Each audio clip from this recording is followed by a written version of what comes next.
Hello there friends, I'm Milo and today I'm going to be playing a little trio of games commissioned and published by King Records, a Japanese music label. This is a time in the 80s when some music label decided, hey, video games are the hot new thing, let's start making some. So the three games I'm playing today are Miracle Ropit's Adventure in 2100, or Ropit, or what was it? Miracle Ropit Nisen Hyakunen no Daiboken, which translates to Miracle Ropit's Adventure in 2100. It's correct. It's a direct translation on the title screen. Yes, given it is completely normal that a music label commissioned a game about a little girl with a mech.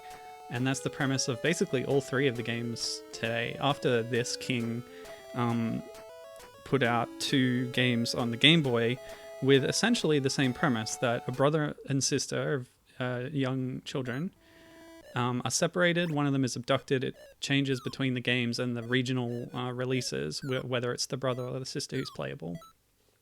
And they go to a mysterious, strange alien planet, and they are acquainted with a kind of mech suit character that they team up with. This is the attract mode that we're watching now. And yeah, they have to rescue their sibling with the help of the weird mech character. So on the left side of the layout, that's the box art for Miracle Ropit. It's very cutesy. When they went over to Rubble Saver, they got a bit more cool sci-fi styling in the cover art, but the in-game graphics are still pretty cutesy. Before I start, I want to explain why I won't be playing through the complete game of this today, and I'm going to quote from a Moby Games summary of what this game is like. The girl cannot shoot enemies and will die after 30 seconds if she cannot restore the robot, which requires special items. The game often requires shooting at or jumping on certain unmarked spots repeatedly, either to uncover secrets or even to make progress in a stage at all. In order to reach the true ending, 2 loops of the game must be beaten. At which point I said, oh dear, I don't think that's going to be happening. Oh, what's wrong with my controller? Did it run out of battery? I just charged it recently. Maybe I forgot to disconnect it. Just plug that in. And we'll be good to go.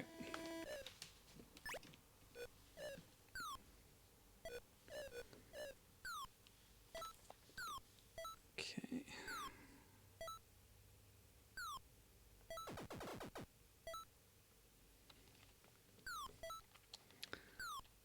Alright, now that we understand what kind of game we're in for today, let's get started.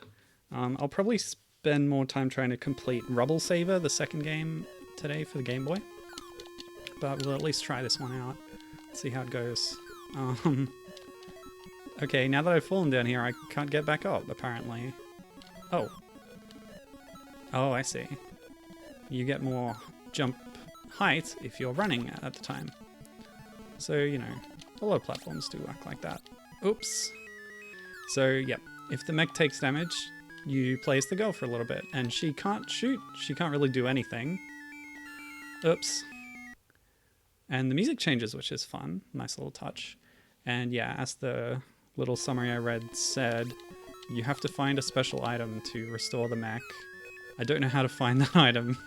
And you have 30 seconds or else the girl dies spontaneously. I think, like, the atmosphere of the planet is toxic or something. Yeah. So it's a bit rough. So I mentioned King Records. They kind of published the game, commissioned it, but the developer, we have heard of them before. That's Micronics. They're a contract game development house who did various things. They've worked on at least one thing that I've played on stream before, and that was Onyanko Town, which was the kind of novel take on the maze game genre, where the mother cat, who's been anthropomorphized somewhat, has to traverse the city to find her kitten. So that was fun. I looked through the rest of what King Records was behind, and Nothing really stood out to me except for, of course, Jesus, Kyofu no Bio Monster, the sci-fi Japanese-style adventure game on the NES. They only did the NES port, or they published the NES port. This is the one where the space station is named Jesus because it's just been used as a name in the Japanese media. That happens a lot. It's fine. Okay. So let's start again, and this time I'll be like rewinding and stuff to try and make some progress. Gibbon says, oh, that's some Nights into Dreams stuff right there. Ooh. Yeah, you're really helpless as the girl character. In Rubble Saver, the child actually does have a gun, so they can defend themselves. And then in Rubble Saver 2, the follow-up on the Game Boy, it's even more doable because your mech has multiple hits that it can take before being destroyed. Oh, okay. So doors are going to take us backwards sometimes. Right.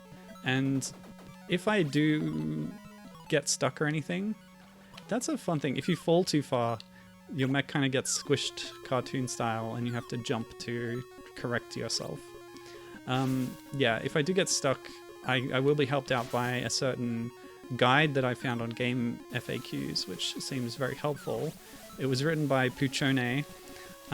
So just look up Miracle Ropit on GameFAQs. It's very amusing because they didn't know anything about the premise of the game or the plot.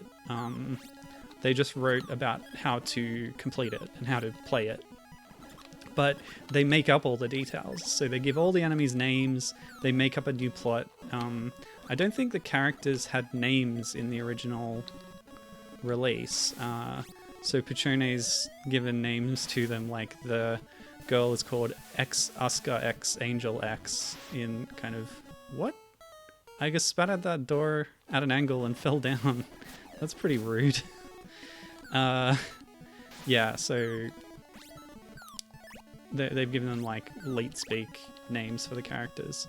The brother they called Leet, L133T, and the robot suit was invented by the heroine's cousin. What was it? It's funny.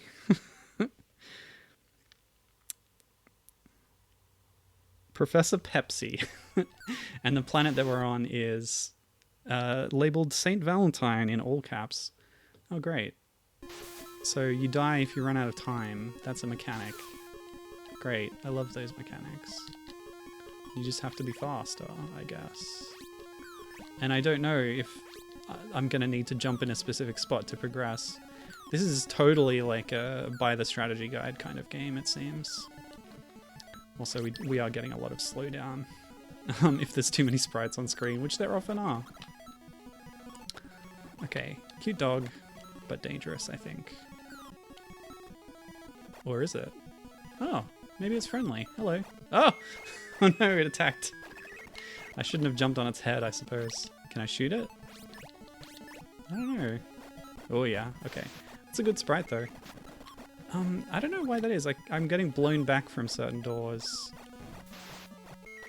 It's like there's wind coming out of it or something, but you can't see it. You need a running start to get up onto that top. Yeah, okay, so I can bypass that windy door. I'm going to call it a windy door, even though I don't really know what it's trying to do. Excuse me? Hello? May I come through, please? Oh boy. I did watch some playthrough, and there was a sort of Super Mario Brothers style block that you had to break or reveal by jumping into it. Oh, the middle one's disappeared. Was that sprite being despawned, or have I done something? Oh, jumping on these? There's 3 of them. Yeah, there we go. And there's 3 gates. So, oh, one's coming back. What? What? In the back? Maybe you have to do it in the right order. So, middle. And then front? Nope. Let's do the front first then. What is going on? I wonder if the manual would give hints about this kind of thing. All I've got is a box scan from Moby Games. Well, this definitely worked. And then this. Okay. Nope. Middle? Oh, it came back. Goodness me. Okay. What? I ran out of time. Good lord. What is happening in there? You know, I forgot to get a bottle of water. I'll be right back. I'm gonna need it on this stream.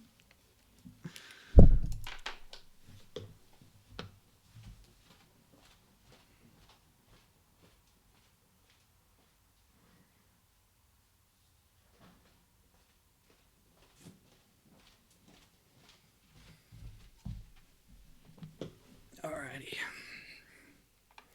So how are you doing today, Gibbon? You've been playing the Animal Crossing New Horizons Happy Home Paradise DLC, I think. How's that going for you? I've tried it out. Kathy purchased it. She's into it very much. The interior design stuff, it's right up her street. Me, it's not so much my cup of tea. I gave it a little try, but I won't be using it too much. It's a lot of fun though. It's a very cute little mode that they've added. Okay. So that's just the thing. You can't get through there. And I've been squished. Now I'm fine again. Let's try and bypass the dog by doing a little switchback. Nope. Can't get enough air movement to pull that one off. But I can jump over the dog because I've done that before. Or if I kite it out that way, I can do this. Oops. Okay.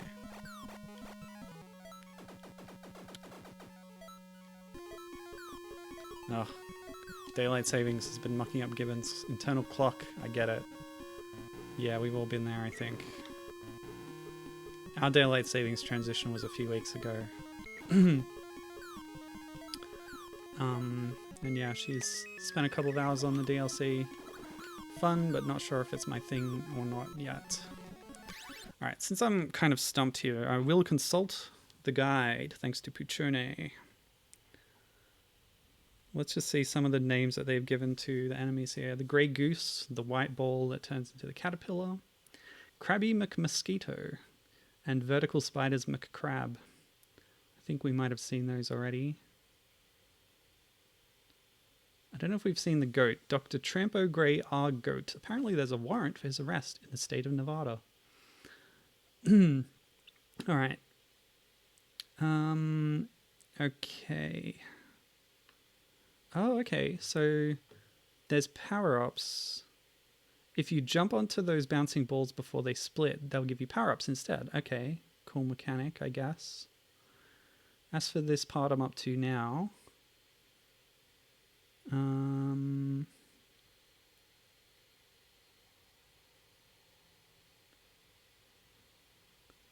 there's a lot of nonsense here about hidden bonuses and blocks that you can get extra points from. So they've written a little kind of excerpt from the novelization, the imaginary novelization of this game, from getting the green triangle. The green square was just a memory now, and the miracle Ropit's blasters whined as they spun down. Ahead the cliff seemed to end, but somehow she knew that in this situation, the best thing to do would be to run full speed and leave her fate up to the gods. Oscar Angel stepped on the velocitator and the world became a blur. They ran off the edge of the cliff and landed with a clunk on the platform below. So I've been past this bit already. So there's some hints here about what I could have done earlier to get some stuff. Alright. You can get a grappling hook power-up, which is a nice thing that drew me to this game and its sequels as well, tying all the way back to the Umihara Kawase series that I've been featuring on this stream multiple times. You can't go through it when there's no swirls. You can only go through it when there's no swirls, otherwise you'll take damage. Go through as quickly as you can. Wait, what? if you have the grapple, there's... What do you mean no swirls? What? Okay. Oh, I've read past the bit. The column was built by the greatest minds on the planet St. Valentine, but if you shoot the first section with the triple shot and then jump several times on the 2 grey blocks farthest to the right, you'll get through. But don't jump on the other grey block or a wall will rise up and impale you. So this is all stuff I've kind of discovered already. We don't have a triple shot, but yeah, like the normal shot doesn't do anything. So yeah, this game really seems like a very trolly kind of game. If you don't have... Oh, okay. You can shoot it when the other 2 are down. Alright. So that's progress. Oh, and that's death, apparently. Is this a boss? What am I doing? Do I need to jump in at the right time? Okay, when there's no flashy things on the screen. Okay, that's actually what I was talking about in that last paragraph. You can go through when there's no swirls. And you get a bigger point bonus if you go in earlier. What a mess. This game is just, like, really cruel. I mean, you know, it's kind of a thing for Famicom games to be really obtuse and difficult, but this one's kind of taking it too far. Oh, well, we'll see. I don't want to lose my Ropit if I can avoid it, but... Oh, okay, cool. Great. Fantastic. Let's just go ahead as the goal and see... Oh. Alright, just knock me out here. I'll jump on this platform. Lovely. The fish just assault you with no warning. Yeah, this game, says Gibbon. That's all you can say. I don't know, maybe I gotta kill the fish first. Maybe it's the same fish just coming back. Come on. Oops, missed it. Okay. Oh, there's another one. Great. Ah! Okay, luckily they're jumping over me so far. Cool. Goodness me. Alright, so with this ball, if I jump on it... Nope. I did it with the wrong timing, I guess, and fish came out instead. Maybe some of them are power-up balls and some of them are enemy balls. Oh, man, this game. Oh, that's cool. That's a nice sprite. I like this. Yeah, I feel like Rubble Saver on the Game Boy is a lot more forgiving. Hang on, why did it turn around? Let's jump off before it does. Okay. Oops. Pop. Nope, got nothing. I don't know what's up with these power-up things. You're supposed to jump on them before they divide. Okay, so... What? What? What? Excuse me? Also, why did it turn into a caterpillar?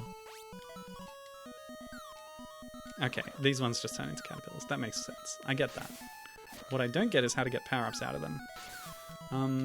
If necessary, I will backtrack to the first level, because at least I want to try out that grappling hook before we move on to Rubble Saver, but which I will do before too long, because this game just doesn't really want you to play it, it seems like.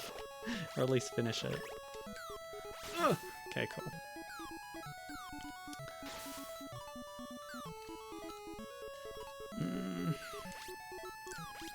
I gotta say, it's no wonder that they didn't localize this one.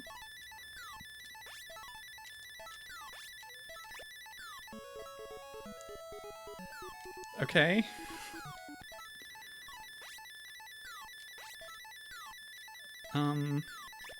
Sorry about the sound. Oh, it got stuck. The power-ups? Do I get anything? Oh, there it is, the grappling hook. Okay, so I press up and jump while in midair from a jump. And that will shoot up a little grapple. And then I can do that. But it only extends while you're in the air. It's a little limited. Good grief. Are these kangaroos? They look like little wallabies or something. With big eyes. Oh! I can shoot it horizontally too, that's cute. Ah. Feels like a Worm's ninja rope or something. Come on. Alright, just reset that. scenario. Cool. Oh, I can't grapple that? What can I grapple? You see how glitched those rope graphics were? You can really only pull yourself towards it. You can't then swing or anything, but it might be handy to get some vertical height if you miss a jump or something. Oh, that's the end. Okay.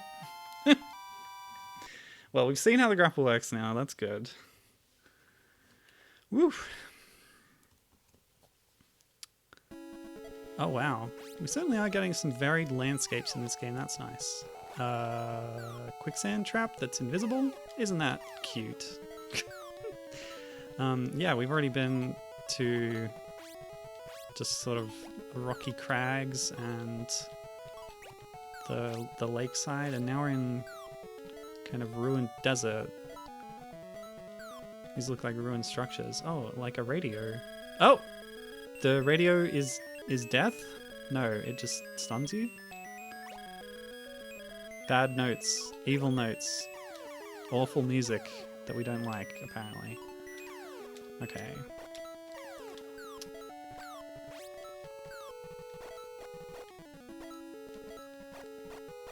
And the dog, that's cute. The fact that it sort of has this, like, it doesn't just attack you, it has a time of being neutral to you, and yeah. It's a little bit more, you know, creative in some ways than your average platformer when you have enemies that behave like that. Oh, timing's getting short. Okay, so that is just death. Can I jump on top? No. Can I shoot it? Oops. Oh boy.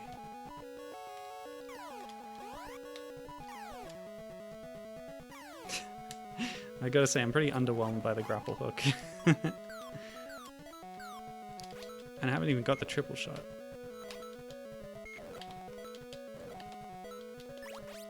My shot's just passed through it. I don't know what's going on with that thing. But I'm on a tightrope now. Doing pretty well traversing it, to be honest. I really gotta race down here now. Oh, that's just a stun too. Oh, that actually subtracted time from me. That probably happened with the radio earlier. That's probably why I'm running out now. That sucks. It's okay, I think there's mid-level checkpoints, so this will be fine. Oh, good grief. Yeah, back at the ruins section. Have I lost my grapple? I have. Dang. Wait a minute. Is there a run button? There's a run button. If you hold down B after shooting, then you start running faster. Okay. Well, that'll help me beat the clock. No. You can only have one shot on screen at a time. No, that's not true. You just have a low rate of fire. Oh, I missed that platform. Now I gotta wait. Okay. Oh! A secret exit? I'll take it. Great. I skipped part of the level, I guess.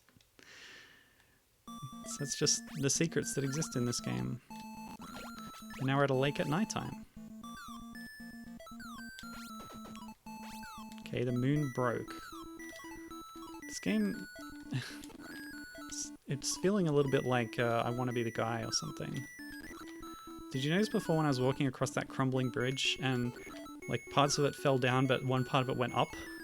That feels like a real like gotcha trick kind of thing that would be done in some kind of weird fan game or ROM hack or something just to trick people. But hey, that kind of stuff was being done on official games before that culture. Okay, so that's gonna fall down. I keep forgetting about the run button as well. Oh, it's like Nessie! Hello. Of course, we're on an alien planet. Oh, gonna try and grab this one. Jump on it. I was too late. Turned into fish. Okay. Yeah, maybe the red ones... Oh, hang on.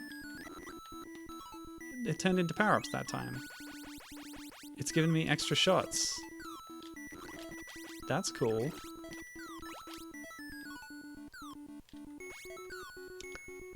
Looks like this creature gets mad if you shoot it, because it turned yellow. Maybe that was just a palette error. It certainly gets an angry face sometimes, but I apparently can make its head stop. I don't know. There's a lot of strange mechanics here that make this game really interesting, if not necessarily easy or fun to play. I'm having some fun with it though. Oops. Wow. Really interesting game. Am I dropping... My stream view is looking really blurry. Is it blurry on your end, Gibbon? Might be my internet or something. I've dropped a fair few frames. I don't have the best internet at home, people. Sorry about that. Okay.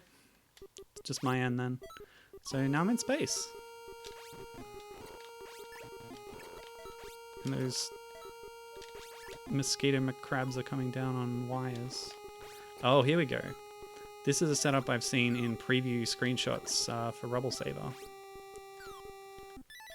Kind of platforming on the rings of a planet. It's a really cool concept, even though if it doesn't really make any sense. How do I... Okay, I got the peas. What does that do? Gave me the grappling hook back. Lovely. Okay, that's good. I haven't grabbed a green square power-up yet, though. Oh, do we have vertical scrolling now? Isn't that awesome? It's a bit different. We transition right from horizontal to vertical. And we can land on this planet and ride it down. That reminds me a little bit of the rabbit game. What was Konami's green space rabbit? Bucky O'Hare, yeah. Okay, I've revealed a P block. Gimme. I have to stand up first. I don't know how to... Okay, I've done it. Oops. Now, how do I activate the block? Who knows? Okay. Okay, so that's how those work. You run across the platforms and grab some points. And yeah, I could have made a lot of jumps earlier now that I know I can run. Just by hitting that B button and doing a bit of a jump. Gets you extra height instantly. You don't even need the run up.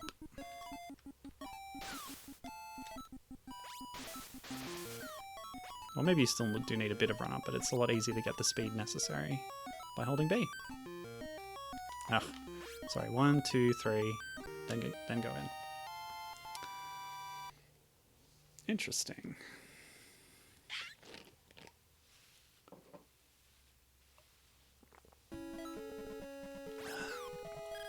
Oh. Okay. So I guess these hurt you while they're like clenching, but you can stand on them if they're still. Yeah, like that. Which means if we want to keep our time, we need to actually wait. It's ironic. Oh, well. Maybe I can skip the middle one. Yeah, that works. Cool.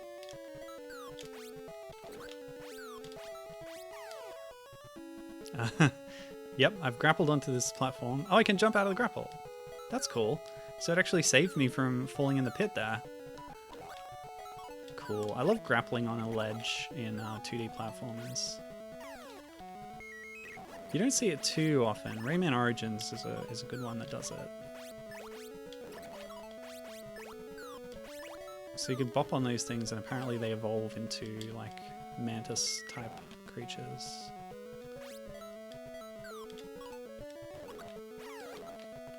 Yeah, there's a lot of cool mechanics here. Yeah, I don't get that.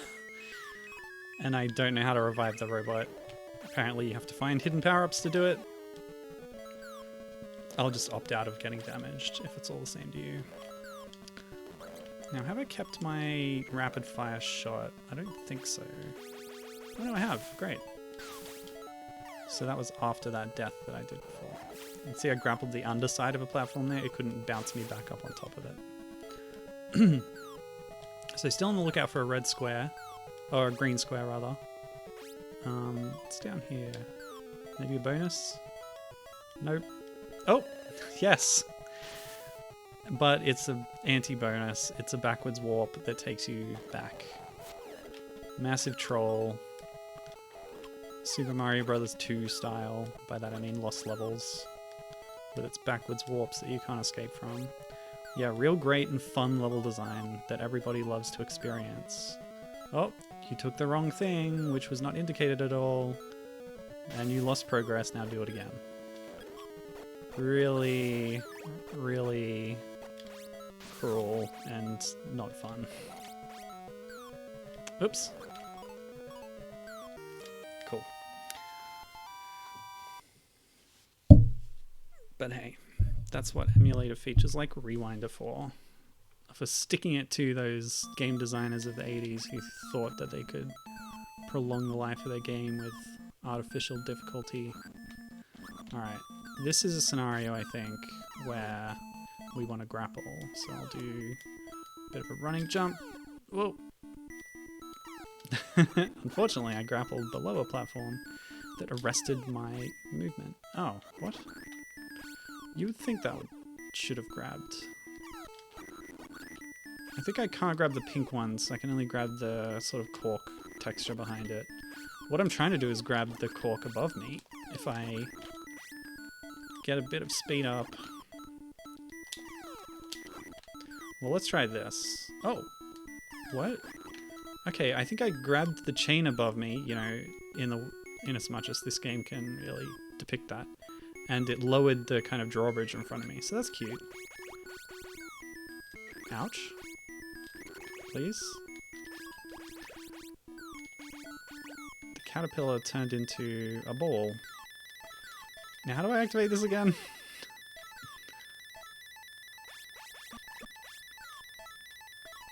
Talk about your obtuse mechanics.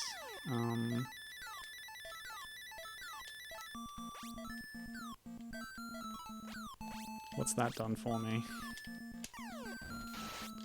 I have no idea, but I've just grappled myself to death. Okay, I don't think the grapple has been required so far. It's just something that can save you sometimes. Oh, that's a ceiling. And if I stand on this block, that lowered that over there. I still think it's a bit high to get to, though. Yeah. Gibbon saying this game is wild, absolutely bizarre. Oh, I forgot about the vertical one. Oh, okay, so that extends. And now this appears. And if I jump on it a few times, it might extend some platforms to the right that I can then run on. Please?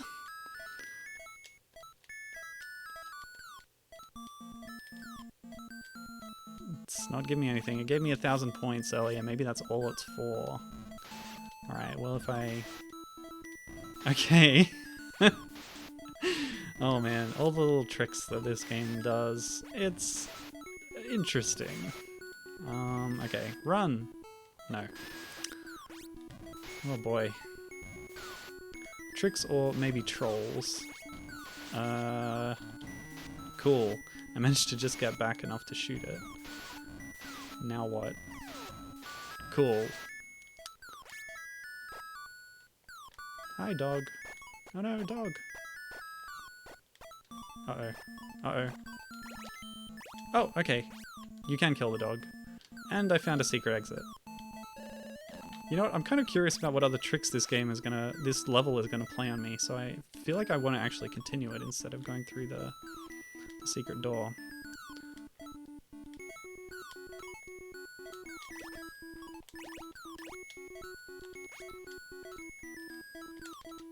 Stand up, please.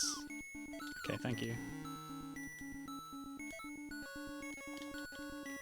It's the mantis. The mantis creature is back. I'm gonna regret choosing to continue this level when I run out of time, aren't I? I think the little warning siren in the background is a time indicator, possibly. Oh. Scrolling's a bit choppy, isn't it? As the screen moves vertically. Oh.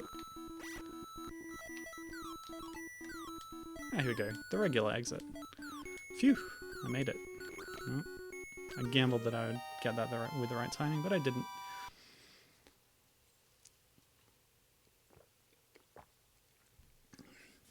I keep getting 1-ups from somewhere. So I have 11 lives now, but I'm not sure... Wait a minute.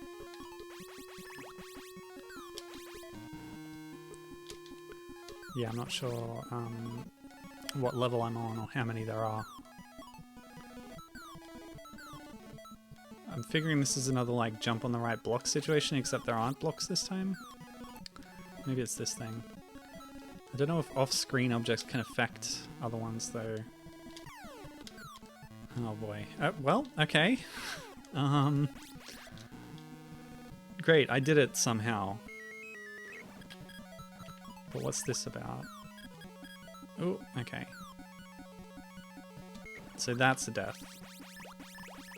I can shoot the projectiles and then they stop coming for a little bit. Okay. Things are getting further strange. Furtherly strange. No, that doesn't work as a sentence.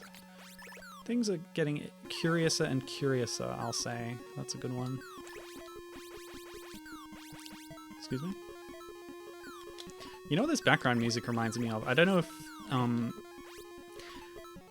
there's a series of, like, smartphone games that were a little while back ported to console called Hidden My Game by Mum, or Mum Hid My Game in the better localized version, which are just little puzzle adventure games where you're a child who's trying to find your DS that your mum hid somewhere, but things get really strange and convoluted, and there's a lot of like gotcha tricks and stuff. So in that sense it's kind of similar to this game, but also this music reminds me of kind of the main jingle of the game that you hear all the way through.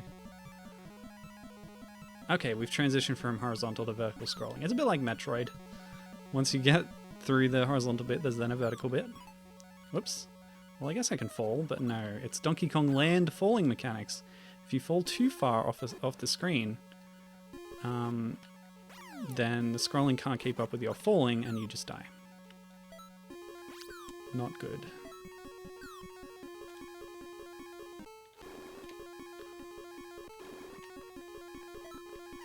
Oh, okay. I found the end. No? I need to get through the vertical scrolling bit so I can start horizontal scrolling. Hello? Okay, I'm just gonna reverse a bit. Try and get around that situation. Yeah, see, it knows that I have to go... Okay, there we go. It worked that time. Oh! The green square! Gimme! Oh, it's trapped behind this gate. Now it's become a wallaby. I don't know what I did, but I opened the gate, whatever. Looks like it would be a lot easier to do this from the top layer, but I'm here now. But you know what? I don't have to be. Rewind button. Thank you, NES emulators. Whoops. Just gotta get my run up a little bit. Yeah. Cool. Now we're good. If I can get through this gate. Looks like one part of it is vulnerable, so if you jump and shoot, you can hit the spot that you need. Don't know what that UFO's for. I've seen it fly over a few times. Notice how the game really can't keep up with... Oops. With having all those moving parts on screen at once. A bit of flickering going on. You might not be able to see it. The stream's 30 FPS, so I don't know how that works. You know, I didn't think I would be getting all the way through this game, but it's not been too bad. It's a bit trolly, but maybe I overestimated how unplayable it would be, you know. What? Oh my gosh. The performance here is not great. Micronics, maybe doesn't have the highest quality game programming. Yeah, so the green square is doing what it did last time, which is carrying me with it off an edge. I can't really do much about that, it seems. So I might not get my wish of finding the green square power-up just now. There's a way to do it in the first level though, so if nothing else I can always restart the game and just try that. Oh, the end is already here, but I might have to deal with this dragon first. Okay. Cool. Short level.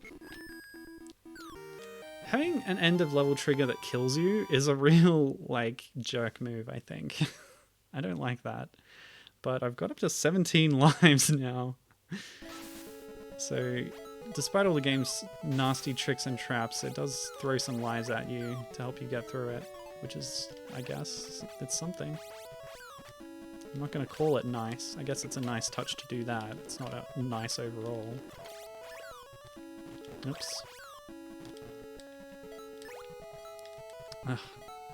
Not the Nessies again. They're very cute, of course. Gibbon is going to repeat her comment. Absolutely bizarre. Yeah, in many ways. So these monsters do have like a back that you can stand on that is just below the surface, and you can't always see it, apparently. Okay, cool. Like in that case, it didn't even come up for you to see. Also, we haven't really had a boss fight yet, have we? I wonder if there are any bosses. Well, just as I say that, I see a large gorilla creature who is gonna throw baguettes at me? I don't know what those are. What do you think, Gibbon? What is this guy throwing? Yeah. It keeps respawning behind the gate, though. Let me see. I'll lure it out from the gate, and then maybe I can defeat it. Lord only knows. Maybe they are baguettes, though.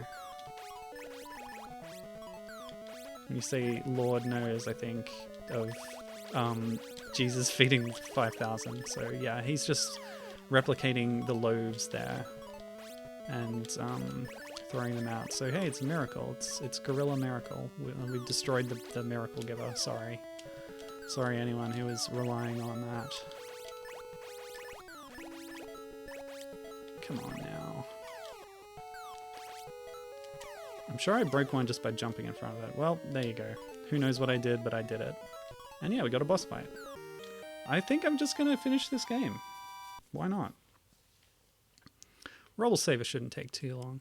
The long play of this is half an hour, and I usually say that long plays are, usually quicker than me because they know what they're doing. But in this case, I don't feel like I've lost too much time because I make fairly good progress through the levels just by running through them. Yep. Yep. Okay. Oh, come on.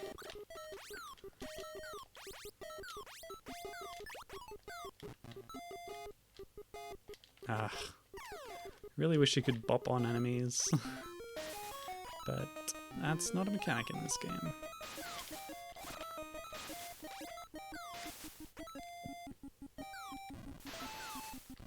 Oh no! I went too soon.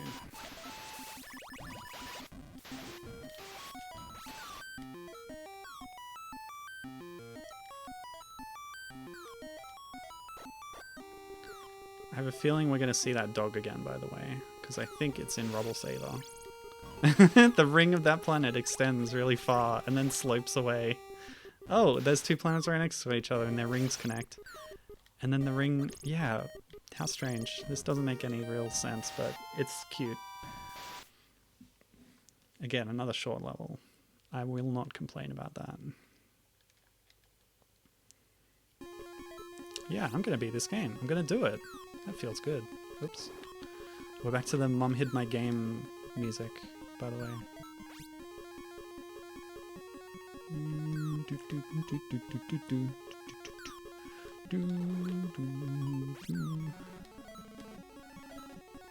I should maybe play you some of the music, and then you can see what I'm talking about.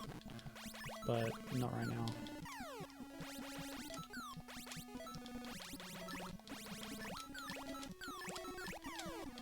Hello? I don't get it. I guess if you hit the weak spot while you're standing right up against it, like how is that the mechanic? I don't know. These look like the birds we saw earlier, only this time they don't have wings. They appear to have, like, peg legs. Hello? Yeah, of course contact will kill you. Anyway, moving on. Luckily I haven't run into too many time problems since the first level was apparently tightest on time.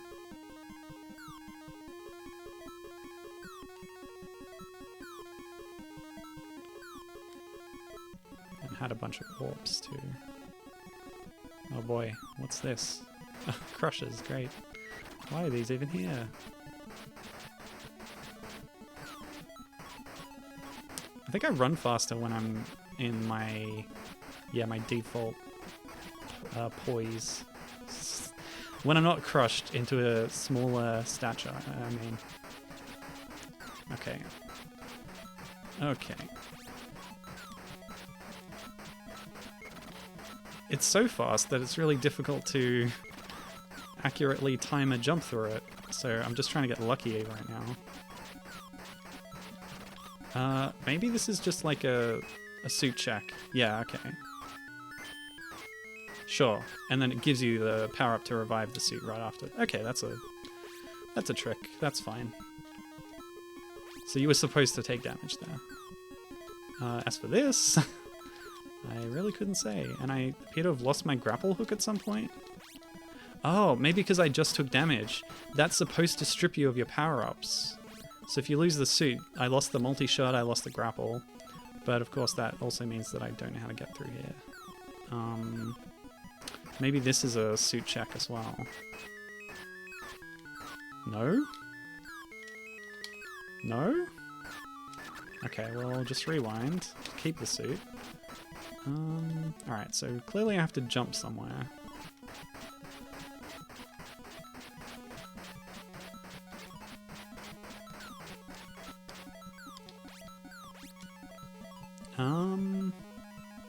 Well, time to consult the guide.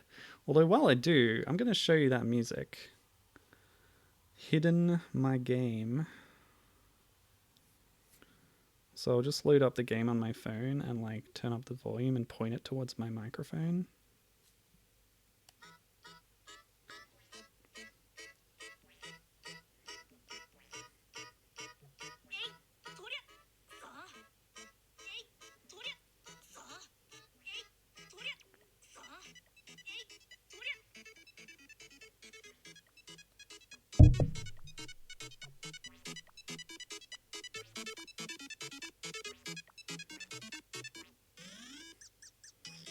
There you go. No, I'm enjoying it now.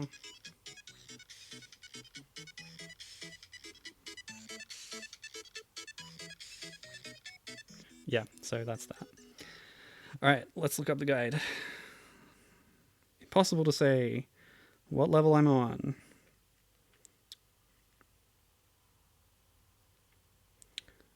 But it feels pretty climactic. Yep, this is level 12, the end. Okay, there's a barrier column. Okay, well, I've got my answer. And it's this. Jump on each of these steps.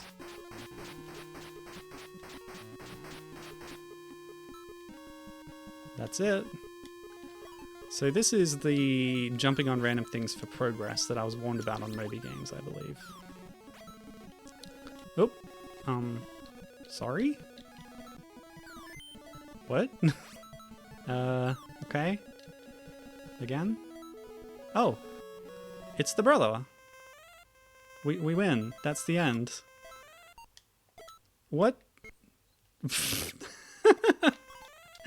So, I'm now in a UFO mech, which can't walk. It can only move while jumping, but I only get one jump. But I can shoot. Oh, things have, like, completely changed. This is very strange. Ugh, these dang things. Oh no, my timer! I shouldn't worry about them, just keep jumping. Ran out of time. That's okay, I know what to do this time. Oops.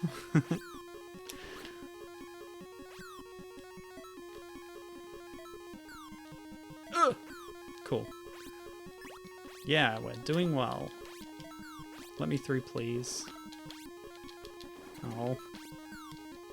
Oh, man. Okay, let's just take care of this first.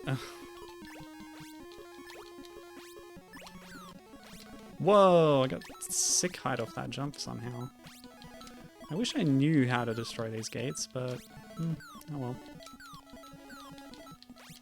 Come on, please. Please.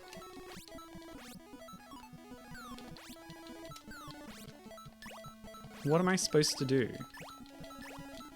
I'll check the guide. Okay. Level 12. Take the top path so you can grab a red ball if you don't have triple shot already. Yeah, I think that it's going to assume that you know how to do it by this point already. So I'll just rewind a bit. I'll try and grab that triple shot, actually, from the red ball.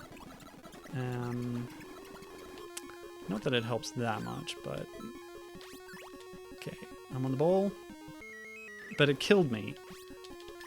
Excuse me? Excuse me? Oh, if you jump off it... Oh, that's a triple shot. Okay, that's new. Oh my gosh. There's always more to discover with Miracle Ropit. Beautiful. Oh no, it's the peg leg penguins. Or as the guide calls them, penguin sheep statue that fires radio waves. And I've just defeated the grey goose. Okay, cool. So I should have plenty of time this one on this run. Let's go. Oh, the triple shot feels so good. Look at that. Spread fire. Oh yeah. Okay, stand up please. Thank you. Yep. Yeah. You do run faster when you're standing up. Okay, we're nearly there. Of course, I did warn you at the start of the game that you do have to actually complete 2 loops to beat the game. This is a Makaimura situation, Ghosts of Goblins. We will not win by passing this stage. We have to do the entire game again, and that I will not do. So go watch one of those long plays if you are curious about that. I've already almost doubled the length of the long play already. I don't know if the long play actually does 2 loops, come to think of it. Yes. Yes, Gibbon. It's one of those games. It is, sadly. Alright, I don't know what the red pearl is, but I'll take it. And then we'll find the brother. The suit is gone for some reason. Oh! The red orb has given me the power to shoot? No. Something did. Something happened there. I don't know what happened. Maybe when I got the red pearl... Let me just check that. Nope, that's normal shots. I think it's just sprite corruption. Like, the mech hasn't completely deloaded during that cutscene, so I'm still able to shoot, but the bullet sprite gets overwritten by, like, part of one of the other sprites. If I maintain well-timed jumps, I can outrun all these bullets, but I think I'm better off trying to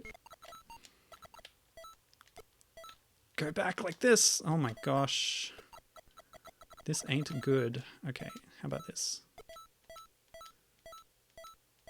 Okay, once I get away from those enemies, I can try and clear... Well, that other one shot that other bullet. Oh! Yes, I made it. No way. Oh, but they're shooting again. This sucks.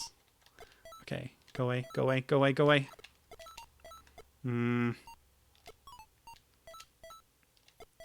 Oof. Completely changing the control scheme for the final phase here. Again, I cannot walk. I can only move while I'm in the air after a jump. Actually, I haven't tried holding B. That does increase my speed. Great. Oh, I should have tried that earlier. Okay, here we go. Of course, the end of the level. Portrait. Bonk. Oh, so that's one lope down, and that's the end of my time with this game. There's no way I'm starting again. Whoa, okay, hang on. Oh no, this is the final level. This is like the epilogue level, I guess. What? Oh, it was a brief playable segment before a like cutscene. Okay. What a terrible affair. The UFO was enemies. You are brought back to enemies world again. What a cheap way of getting you to loop the game again. Like, you found the escape craft, but oh no, it was an enemy one that took you back to the start of the game. That is the final nasty trick that I will not put up with in this game. Like, yeah, as Given says, come on, gah. Okay, and I feel like I've seen all the power-ups now, so that's good. It's going to be the exact same game again, I'm sure. So, you notice how those caterpillars got overwritten with tiny bird sprites because the bird flew in overhead? Amazing. Yeah, I'm sure it's going to be the same game again until the very end and you get a different message. So we don't need to see that. Let's stop. I'm kind of pleased that I got to the end, though, at least of one loop. Oh, yes. So Rubble Saver is the next game on the Game Boy. When it was localized in America and Europe, it was renamed to The Adventures of Star Saver. Rubble Saver 2, when it was localized, was Europe exclusive, and they called it Max. And that is the cover art of Max. But we'll be playing Max after Rubble Saver 1, so I'll get that up first. Just wanted to show you that cool box art that looks really dumb. Okay, this one. You can already see, this is a brief way into the game, that it's this similar kind of platforming on planets setup that we've seen in Miracle Ropit. So it's it's kind of a retake of the same concept. This is a new developer, so it's King Records again, publishing and like being responsible for it. But yeah, let's see. So 1987 was Miracle Ropit. Rubble Saver is 1991 on the Game Boy, and I believe it got localized in the following year, or I don't know, I'm not sure. But we've just seen sort of the premise of the game. There's two children, they get abducted by a UFO, the brother's missing, and the girl has to get in the mech and save the brother. So exactly the same premise. It's just going to look a bit different because it's a different developer with a different kind of style. The developer this time is not Micronics, it's A-Wave, and I don't know anything about them, so moving on. When they localized it as The Adventures of Star Saver, there was a difference, and it's the sprites. So they swapped out the girl and the boy sprite. Oh, they've actually just thrown me into gameplay without my input. Or did I press pause? I don't know. Press start. I don't know. Anyway, the boy is the playable one in the localized version. So I am playing the original version where the girl is playable. Just another one of those stupid 90s things where games are for boys and they don't want to play a game where you're a girl. Dumb. Hate it. So yeah, this is the original one. And you will notice that my life counter actually says max for some reason. I really don't know why that is, but this might have, led to Max being the name of the localized, release of the second game. Second Rubble Saver game, anyway. And already, you should be seeing lots of things that we've already seen in Miracle Ropit. The bouncing power-ups, splitting into enemies, like that spiky enemy type that then came down on the wire. And I've got the Grapple Hook now. I don't know when I did, but yeah, maybe it was the bow and arrow power-up. Actually, I don't know how to activate it now. Oh, okay, a gun and a wing. So we've got the triple shot, and I don't know what the wing does. Oh, it gives me a little rocket boost, but apparently I was only able to do it once. Oh my gosh, there's so much. I'm overwhelmed with the mechanics in this game already, but yeah, I'm quite pleased actually by how similar this is. It's almost like King Records took like the game design brief from Ropit and gave it to A-Wave and said, do this again, but a bit different. And they were like, yes, we can do that. Because there's so much similarities, which is fascinating. Even though they've given it a completely new name. And it's the dog. I knew this dog would show up. I knew it. It's the exact same, almost, sprite. Look at this. And yeah, it attacks you like that. Now, the difference here is that the girl is able to... Yeah, she's got a bit more power, a bit more agency. She has the gun, so she can shoot enemies. The dog appears to be stuck there, poor doggy. And we actually have a boss fight here, so that's nice too. I will rewind just so I can grab the mech again and spend more of my time in that. It's more powerful. Don't know how to get it back, but already this game has a lot of things that are more forgiving and more polished than Ropit, so I'm sure it's not so debilitating to lose your mech in this game, but I will avoid it if I can. Oh, so the brain thing turned into a couple of Metroids. Oh, and they have some projectile attack. Oh, I'm trying to clear over them so I can then turn back and shoot them, but they're chasing me. Can I do this? Yeah, and then the projectiles actually always go to the left, so that's good. It's even the same end of level trigger, although it's not going to kill me, it looks like. So yeah, this is just like Ropit again, but better, essentially. This setup is even the same, of extending that bridge, and now there's a gate that I have to get through. Alright. Oh, bouncing mechanical bunnies, that's cute. And I found a hidden power-up, a bit like Space Hunter that I played last week. There seems to be some kind of hidden power-ups that just sort of appear. Although, I guess Ropit sort of had that as well with the P-blocks, but yeah, the lion head, I don't know what it does, but I think it made me invincible. I noticed back there that I also had the grapple hook briefly, but I don't know how to use it. Maybe the uses of it are limited in this game, like you only have so many before it runs out. The P icon seems to just give me points.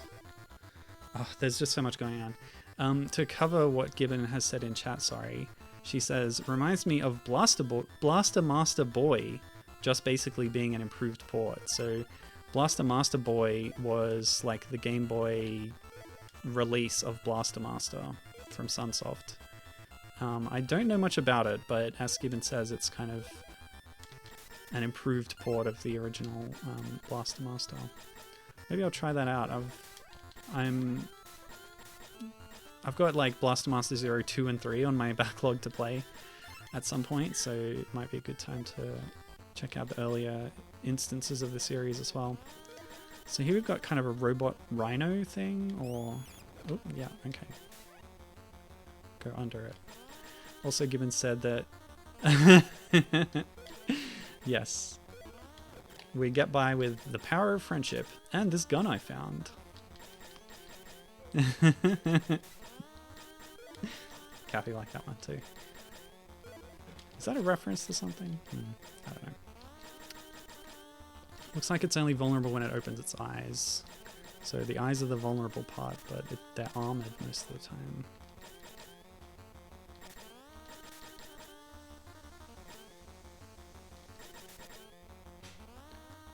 Yeah, I'm digging this. This is pretty cool. Also, since this was an original Game Boy game, I'm playing it through an emulator that supports Game Boy Color palettes, and as I usually do, I will try and cycle through them as I continue. Okay, Mechanical Rhino is down. Of course, because you're on the Game Boy, you only have limitations with the graphics, and it's only got you know, blank white backgrounds. So we're trying for contrast. Yellow and blue is always good. I don't do this enough. Cool. So that didn't use up like my arrow power up or anything. Maybe I just don't know how to do it. Select does nothing. Starters just pause. Oops. Since this was localized, I probably would have access to a manual, maybe, but I never bothered to check. I don't know how the grapple works in this version. Well, I've activated it. Okay, I think it's A and B together.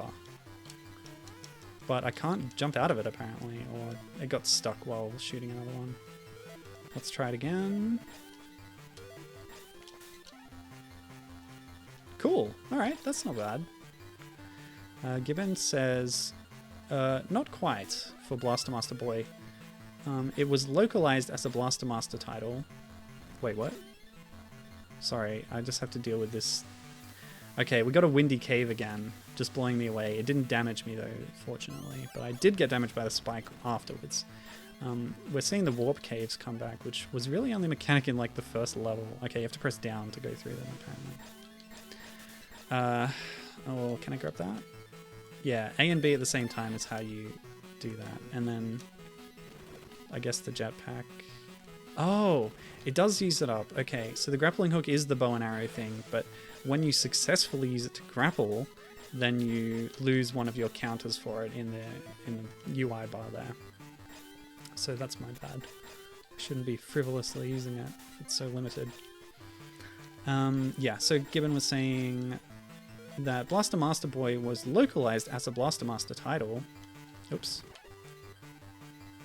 Okay, so power-ups don't work the same way in this game by jumping on them. Whatever. Yeah, so it's localized as Blaster Master title, but it's a remake of Robo Warrior, which predates Blaster Master, but is still related as Blaster Master borrowed a bunch of its enemies and bosses and such.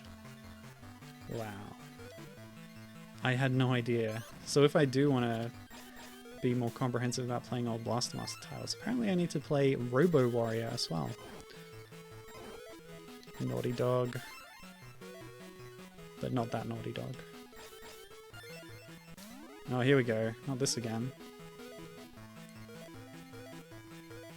Oh, the flashing one? I guess I misinterpreted which one I was jumping on. Yeah, that's really weird and interesting. Like, Robo Warrior is essentially Blaster Master 0 in that case. Oh, no, wait, that exists more recently. -1? I don't know. Oops. So this thing's gonna shoot its claws out at me. Yeah, borrowed a bunch of its bosses.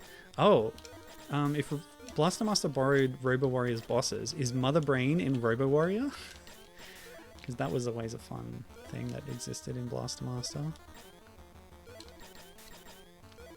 To unofficially tie it into Metroid, which is fun because, yeah, I guess part of the reason I chose this is I'd just been playing Metroid games, and this is another sci-fi game where you've got a heroine protagonist and mech suits and stuff and aliens. Yeah, it fits. It's pretty similar in some aesthetic ways. Yes, but Gibbon also says about Mother Brain, I don't think so, but I could be misremembering as far as Mother Brain appearing in Robo Warrior. But she also said there was a GBA Blaster Master Enemy Below, which again was basically just a better Game Boy port, now that I think about it. Happens a lot, apparently. Okay. And informing me that if I want to play Robo Warrior... Oh, look at this, it's all the same stuff again. The destructible wall, which was like those rocks that I blew up and they fell down. The floating platform and the fish. They're literally like reusing set pieces all the time in this game, but because the kind of controls are improved and the mechanics aren't so trolly, it's a lot nicer to play. So yeah, it definitely seems like you can skip Miracle Ropit and play this, but I feel like it was good for me to play, see the origins of it, play the original on the stream, and then see where they went with it afterwards and how they improved it. Great for perspective. But if you're looking to play them, maybe you can skip Ropit. Go away. Okay, cool. And yes, if you're gonna play Robo Warrior, Gibbon recommends the ROM hack that makes it easier. That sounds good. Please, make things easier for me. I am a gamer. Whoops. Oh my gosh, if you have a grapple hook and you fall down, it automatically saves you. It's like a green balloon in Donkey Kong Country Returns 3D. Yeah, that's a reference everyone's gonna get. I think Tropical Freeze had them too. A power-up that would save you from a fall. Oh well, I was invincible from that lion head, so those enemies didn't hurt me. Okay, so the robot rabbit turns into a caterpillar for some reason. Maybe everything on this planet has metamorphosis powers. Sure, that makes sense. So what's Robo Warrior on what system? And like, I would assume that it doesn't have the kind of innovation of Blaster Master's gameplay mechanics where you transition from side-scrolling to top-down phases, which is a theme we've explored a little bit recently as well. Space Hunter did a similar thing. And during that stream I referenced Golvelius, which has, again, similar mechanics, sort of. It's more like top-down overworlds and some side-scrolling segments as dungeons. Alright, come on now. It's spitting out fish skeletons at me like a cartoon cat. Oops. Yeah.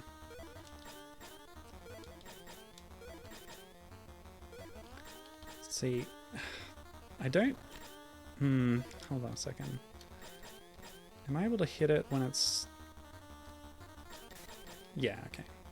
You don't need the triple shot to do this, but it might make it a bit easier. You'd be able to jump and still hit it. But you can apparently just shoot it with a normal shot. Let's find out what happens if we're girl mode and like beat a level.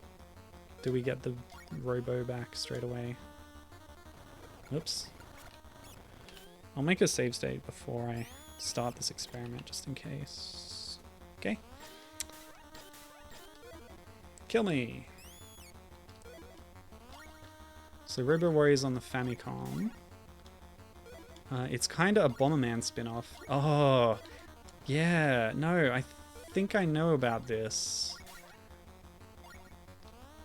So Bomberman is not just a Lode Runner spin-off. Now Blaster Master is a Bomberman spin-off? That series is a lot bigger than I thought. Anyway, it's called Bomber King in Japan. Think the top-down Blaster Master areas, except that's the whole game. Yeah, so that's kind of what I suspected, is that Blaster Master innovated in that way by having the different gameplay mechanics. Yeah, so it's just the top-down stuff. Not actually related to Bomberman as far as story is concerned, Gibbon clarifies. I've been looking into some Bomberman stuff a little bit recently because of Bomber Girl. So you know about this, I think, Gibbon, but it's a currently running arcade game in Japan in game centers, which probably isn't doing too well at the moment, but, you know, pandemic and all. It started in 2018 though, and it's like Bomberman, but a MOBA, and also all the characters are like sexy anime ladies. So that's a thing, that's a choice that they made. And yeah, there's a lot of like revealing costumes that you can unlock because that is what drives engagement among certain subcultures. Anyway, the reason I was looking into it was my friend Reiji, internet acquaintance or whatever,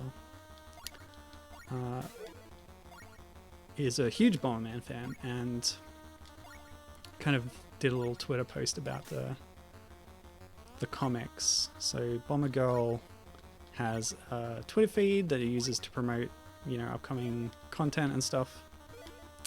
And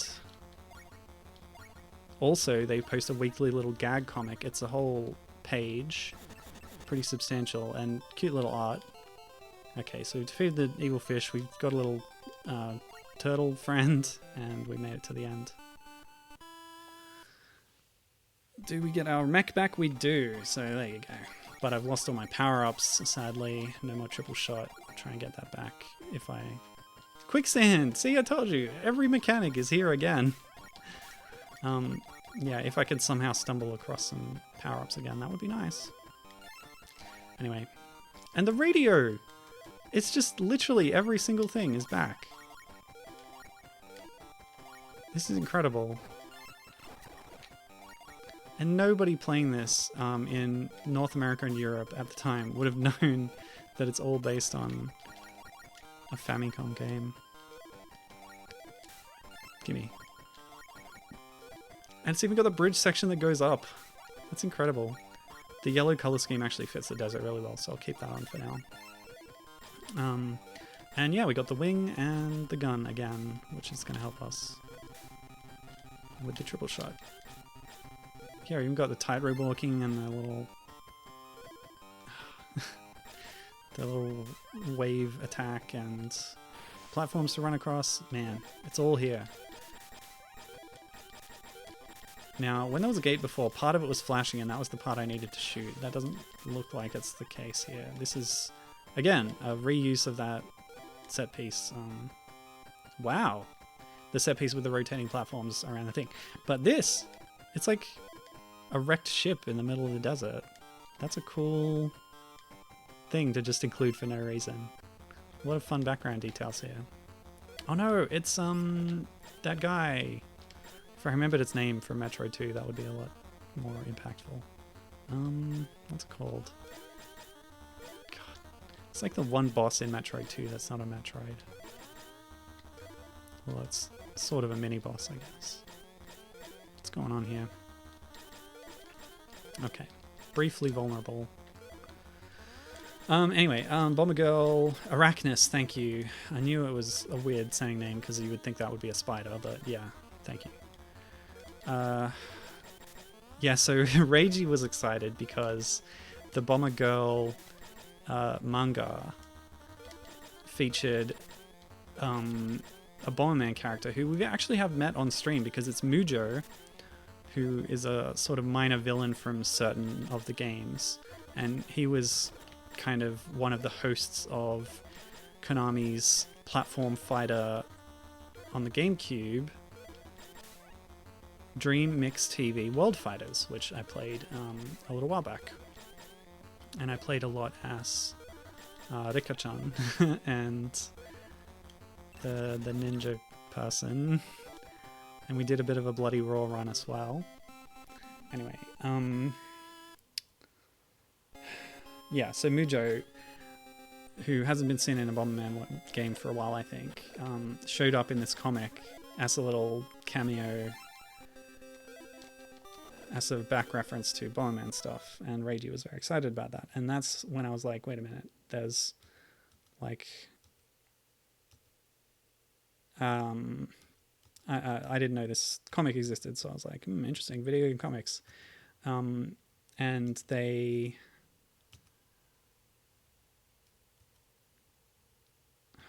what should we do now? It's a lot of weird, strange kind of...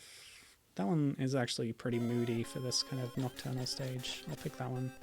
Did that bird turn into a bat? So one thing I know about Bomber Girl is that it's got guest characters, Shiori Fujisaki from Tokimeki Memorial or something. I'm not confident on the details there. But, oh my gosh. It's the Nessie monster again, but it's huge and it kills me. Maybe we have to fight it? It stopped moving, and so that means it's safe to walk on. Okay. What else? Guest characters. It's got like a made-up character that represents Contra. She's named Olive. Who else does it have as a guest? Oh, Pastel. What's her name? Pastel or Palette or something. The lady character from Twin Bee. But it also has, much like Automedius before it, a new Castlevania character, which, because the series is a bit low on female characters, especially Belmonts, just like with Automedius, they made up a new female Belmont character to represent the Castlevania series, and she's named Sepia. She has a like a giant cross that is also a chainsaw, and that's her main weapon. She's an attacker type. She also has the vampire killer whip. But yeah, I was kind of fascinated by the existence of this character.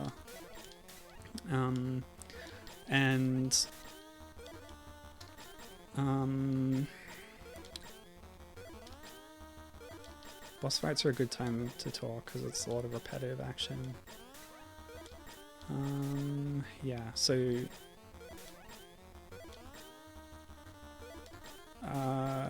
one of the things that I've done before that was quite popular and still gets like reblogs on Tumblr now and then was the Castlevania 4 comma that were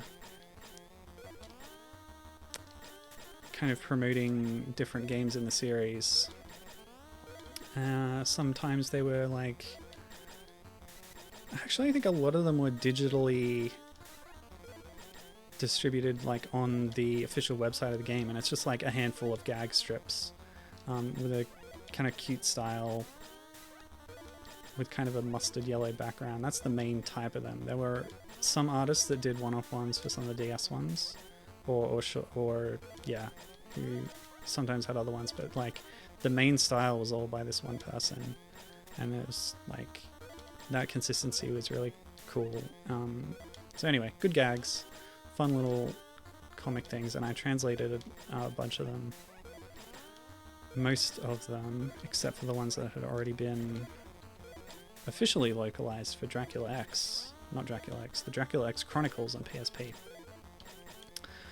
Oh, I wish I could remember the name of the artist. I can look it up though. I'll do that right now.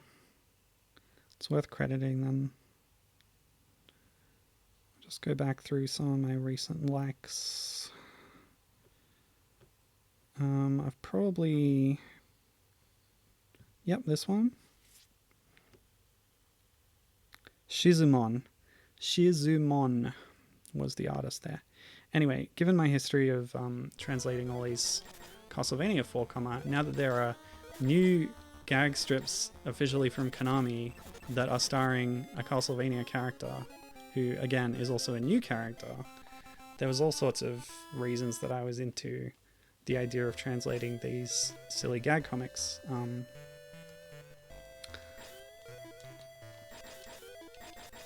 That's a bit dull. I don't know about that color scheme. I want something a little bit more... Yeah, I guess this one. It's not great, but I'll do it. Oh, what?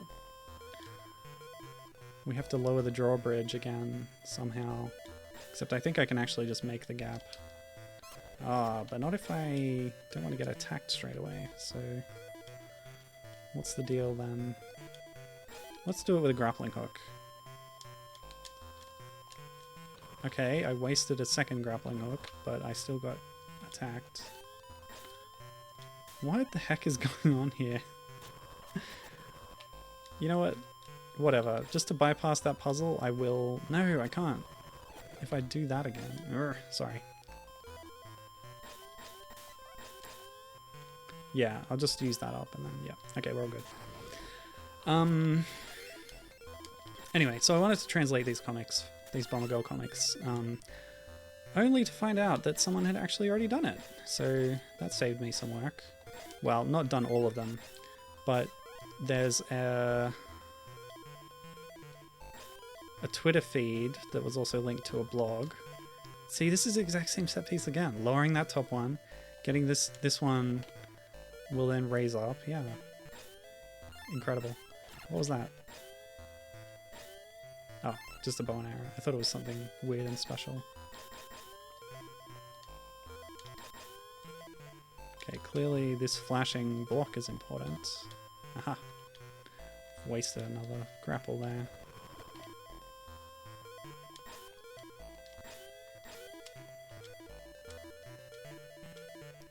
Okay. I think that was a jumping mechanic. Yeah, I'm glad that the actual interactables flash in this game. That's a huge improvement over Miracle Ropit. Anyway, yeah, so you can read a bunch of these Bomber Girl joke comics in English, thanks to unofficial Bomber Girl comics. I better double check the name of the site of the account. Sorry.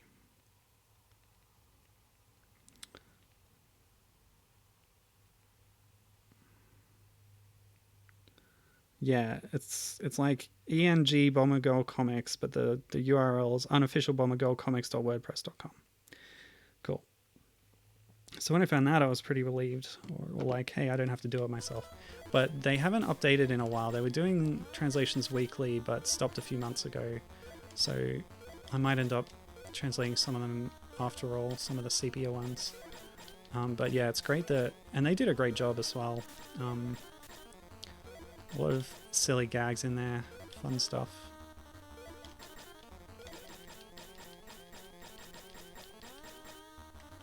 Oop.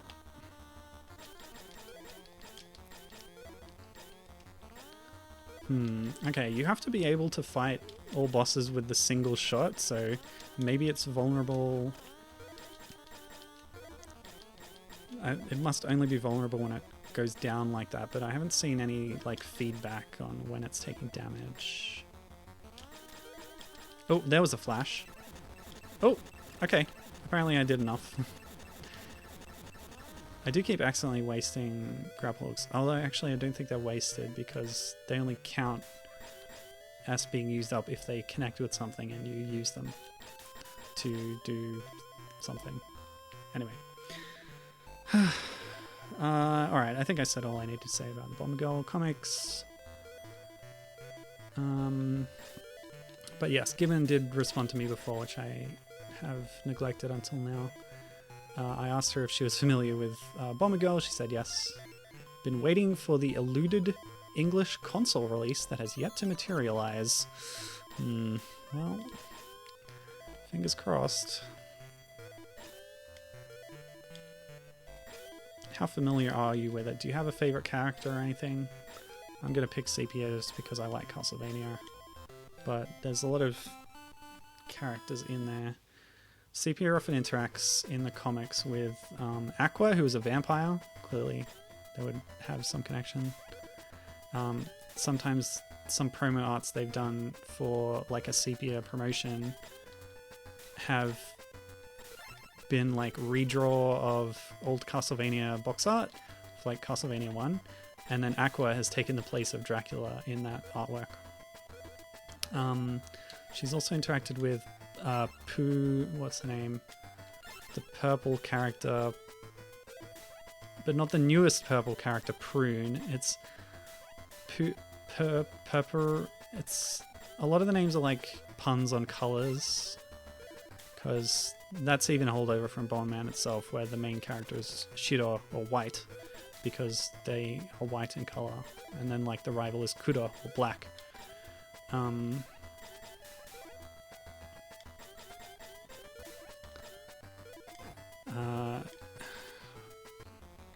Whoa! It's the return of the gorilla! Looking a lot more robotic this time, and instead of baguettes, I think they're throwing croissants, or maybe like rolls, I don't know. It's got to be baked goods of some kind. Pain au chocolat? A Danish, perhaps? Getting no feedback. There we go. So maybe it's only vulnerable after it's returned. Yeah, so at this point, then I can shoot it somewhere. Okay, cool. So like a lot of bosses, you gotta wait for it to become vulnerable.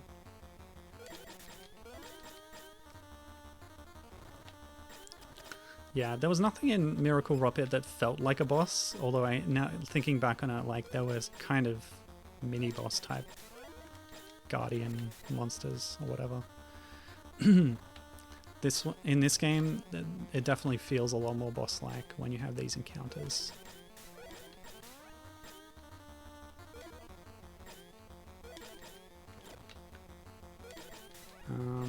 Yeah.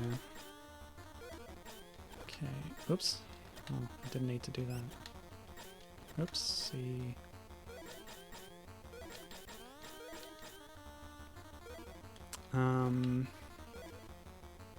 Yeah, so Gibbons says that a friend of hers in the Konami fan server was complaining that they put out more Bomber Girl merch than like everything else except Castlevania combined.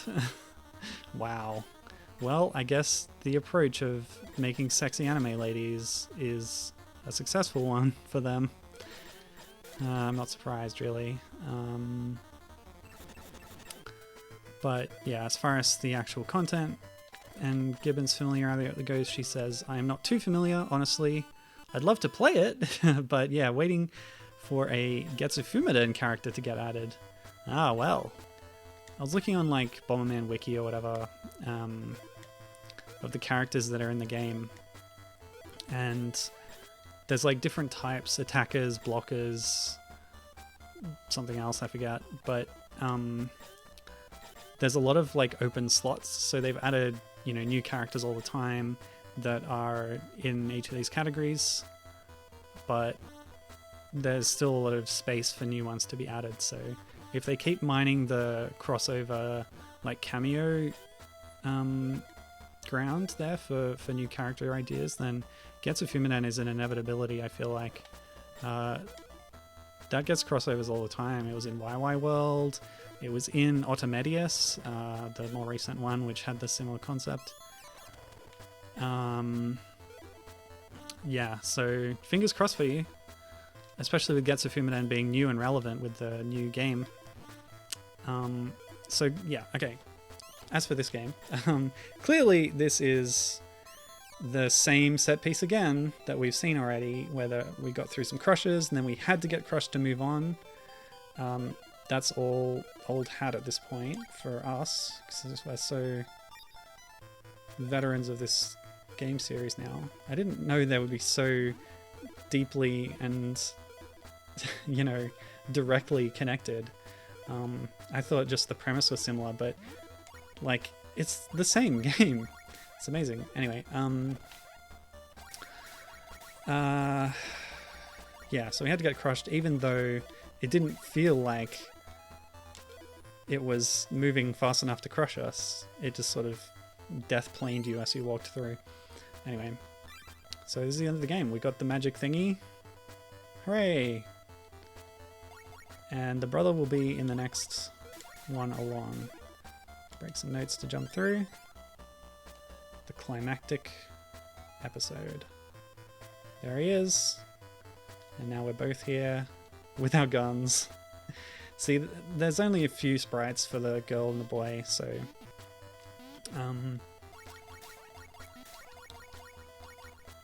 so it was easy enough when they localized it to swap out the girl for the boy, sadly. And yeah, we're back in the UFO that can only jump and can't walk, but we get more than one hit before dying, so it's infinitely better. I don't know how many hits it does take to die, but I've already taken a few, so we'll just be a bit careful. Oh yeah, and we can still hold B to go faster, which I wasn't doing until then. Oh, I'm just flabbergasted by how directly this is a remake almost of Miracle Ropit in so many ways. It's fascinating. But here's the moment of truth when we find out whether we entered an enemy UFO and have to do the whole game over.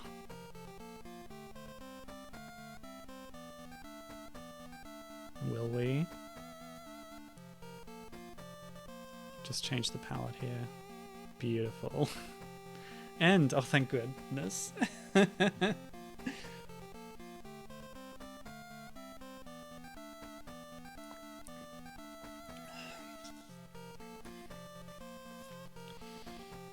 On the topic of Bomber Girl getting a lot of merch, I just had another thought. The thought was that Konami hasn't made many games recently, so it's sort of one of the few recent releases that they can advertise, I guess. Alright, so that's the end. Yeah, that... Oh, classic black and white. I think it's put us back at the start of the game, but without telling us that we have to do it again to get the true ending. In this case, there wasn't actually really much of an ending. Oh well. We never even met Professor Pepsi.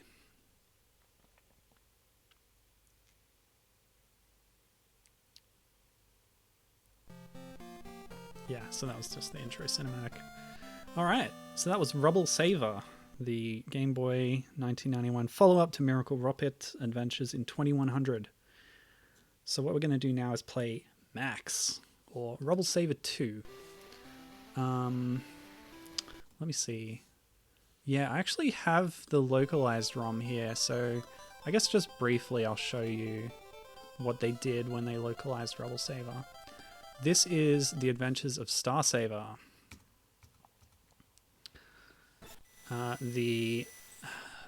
From what I could tell, North American and European release of the game.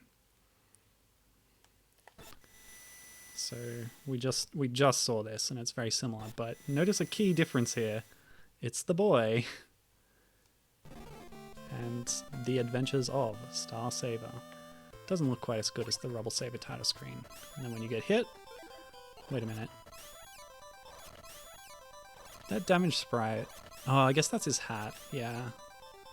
So that's a new sprite, I suppose. The hurt sprite. Anyway, yeah. So that's the localized version. Not as good because you don't play as the girl. So now I'm going to load up... I think Max and Rubble Saver 2 are essentially like identical in terms of their content. Just doing a quick check of like the intro. What's the diff? Rubble Saver 2. Alright. I'll try and show you both, but I don't think it matters which one we play through. So here's Rubble Saver 2. Nice title screen, similar kind of font for the logo. Now I'll load up Max.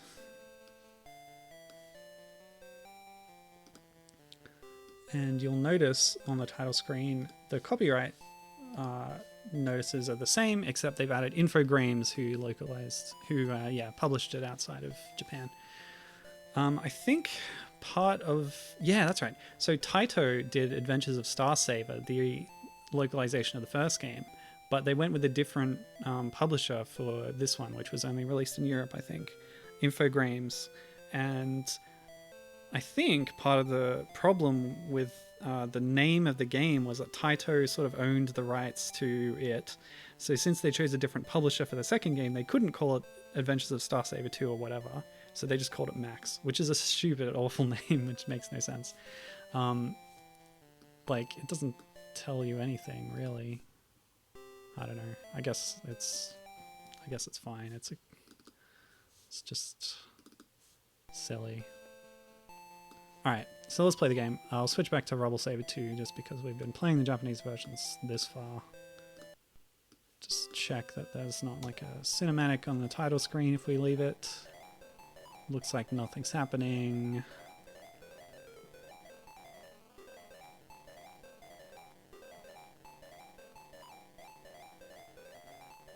Yep, okay.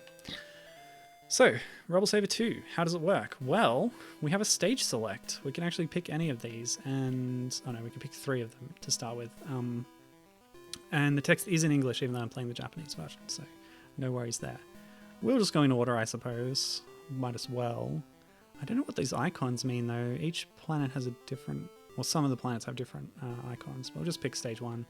Plant colony, see what it throws us into. No setup or anything. I expect the manual might have had a bit of story, but we don't have that right now. Mech looks a little bit different, but we have a little jumping animation with the legs, which is cute. I'll show you what happens when you get hit, is you lose part of the mech, but you still have the powers of the mech. And another hit, and you get reduced to boy form. So it is the boy inside, of course. But I appear to have a little jetpack or something. Now, here's an interesting thing that was added to this game. I'll just rewind to get the mech back. First of all, you can scroll... Oh, you can't scroll back. You still can't scroll back, can you believe it? But you have the grapple hook by default. You don't need a power-up for it, and you don't need resources for it, so you can just use it whenever. So it's more a part of the game design now. Because you're guaranteed to have it, so it's not something that'll just save you from a pit, but it's something you can use to traverse these levels, which is interesting. The levels themselves look a lot more open. You can use the grapple to get through the platform. And if you remember that awful box art or the title screen of Max, and yes, you can hold B to run as well, which I wasn't doing. If you remember that art of the boy he's in a weird little suit and he's got like a giant plunger attached to his head. So that's just reinforcing that that's part of the game now, is this persistent grapple thing. Oh, okay. That power-up makes every second shot go out at an angle, an upward angle only. So that's interesting, I guess. So yeah, much more open level design. The grapple is integrated. So it's pretty interesting. My only like initial impressions of this game before I played it were from so I was like searching around for info on the game. I found a review of it on Game FAQs. So they don't just do like guides and cheats, but they have user submitted reviews. And the person who had reviewed this particular game was very scathing about it, pretty much saying like everything that made the first game interesting is gone and they ruined the whole thing and it's just not as good. So that was a perspective that has kind of colored my not first impressions, because I hadn't played the game at that point, but 0th impressions, I guess. Oh, wait, have I got a charge shot? No, I found a pickup that upgraded my gun again. I guess it's more powerful, but it's slower now. Okay, that's fine, I guess.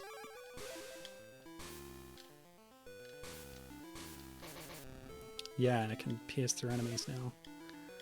So, yeah, as far as the grapple mechanic is concerned, it does make it even more like Umihara Kawase in a way, which is good, I suppose. Good for me, because I'm a fan. Oh wow, what the heck? What's the time? Okay, so yeah, we can tell this is a very different structure of game, with its more open level designs. You can pick your levels and stuff. This also seems a little quiet. Sorry if it was quiet during the last game. I'll turn up the game volume a little bit. Yeah, apologies. I do recommend Rubble Saver one though. And it's interesting how much... Oh yeah, if you hold any button during this little sequence, it goes faster. Yeah, so it's interesting how much Rubble Saver was just directly redoing Miracle Ropit, but this one not so much. It's doing its own thing a lot more, even though it's the same developer, same publisher. So I guess they were like, we've got the Miracle Ropit remake that it deserved out of our system, now do whatever you want with it. And what they did was, yeah, integrate the grappling and go for much larger levels and stuff. So yeah, it's a choice. Also a choice to make the boy the main character in the original release. I don't agree with that choice, but that's okay. Okay, we can drop down through platforms. Oh, Gibbon says that the game wasn't too quiet before. Oh, that's okay. Maybe I'll turn it back down a little bit. I know that chiptunes can be a little more piercing at times. Is it okay now? Yeah, just let me know if I should change it. I did a volume test before the stream. I usually just eyeball it, but I wanted to make sure because I'm kind of paranoid about that sometimes. So yeah, I did that volume test and it was good for the NES game, but I didn't check the Game Boy levels, you know. It literally hasn't changed at all and it's fine. Okay. Sorry, I just, yeah. I'm very neurotic.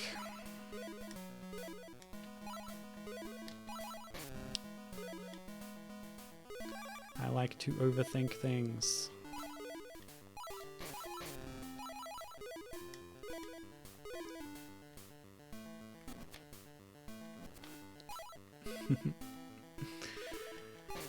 Okay, well.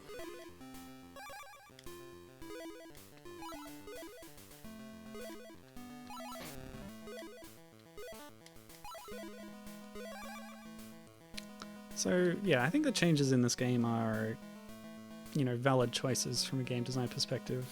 You might not agree with them. I think I should go look up that review on GameFAQs and see what they said.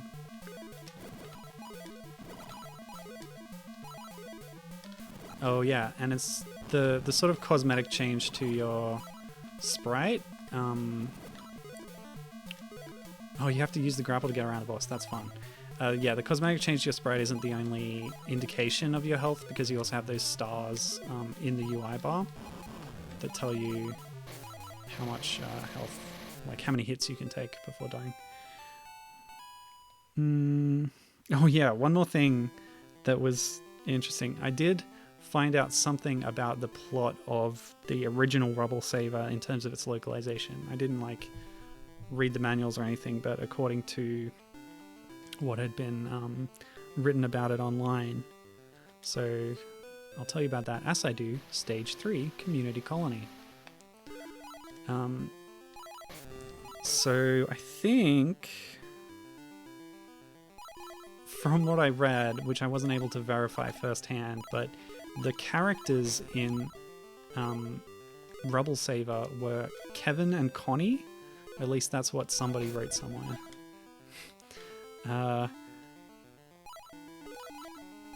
Is this a puzzle room now? The setting is the community colony, which has the statues and trees and stuff.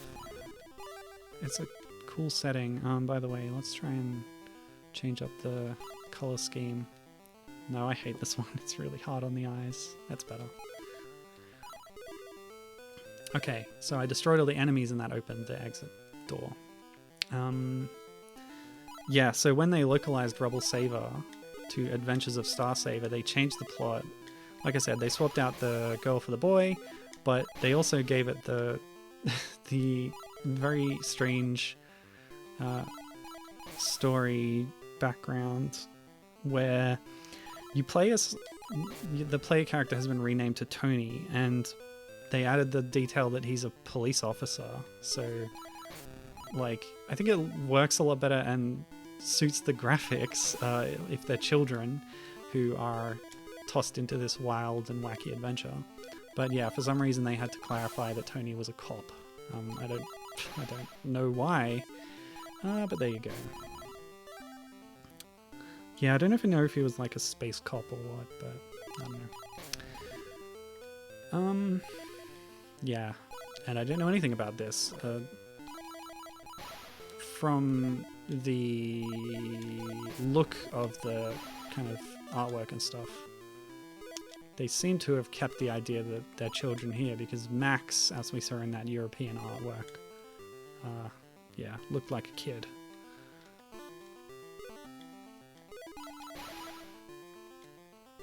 Yeah, okay. So we're getting some, like, interesting variation of level design here, where this one is very kind of puzzly almost. Oh, come on.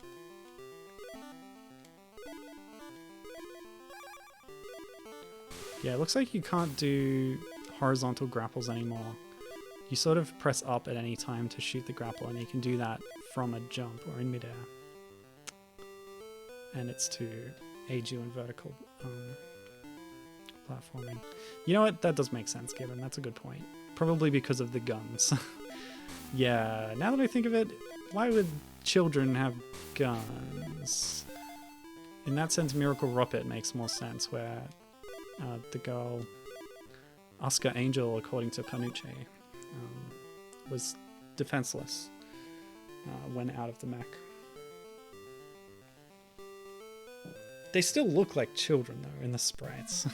He's wearing a little cap. Anyway. Oh, I lost my fireball gun. What's up with that? Oh, well, we'll just hop up here. Wait for the snakehead to get up, and then boom. Yeah, nice. That was a weak boss. Extremely weak. It's alright. Apparently this game won't take too long. That's nice. Alright, so now that we have cleared the first 3 stages, we only have this one choice. I can't move my cursor. The Space Ocean Colony. I assume they meant for that I to be an E. They probably fixed that in the EU release. But hey, warts and all, we're playing the original Japanese version. It's fun. Now, actually, come to think of it, I'm looking at the UI bar right now. I assume the little mech ×4 is my number of lives. I don't know what the other one is, ×9. Oh. Oh! I do have an item that saves me from falling in this game. So if you fall down, you have a little jetpack that brings you back. And you can use it to, yeah, do a bit of maneuvering back to a platform. So yeah, we've got Donkey Kong Country Returns 3D mechanics back again, at about time too. And this time, they're in the mood. Yeah, as Gibbon says, these bosses are all pushovers. So that's what that little jet pickup was. That's the jetpack that saves you from falling. It's good to know.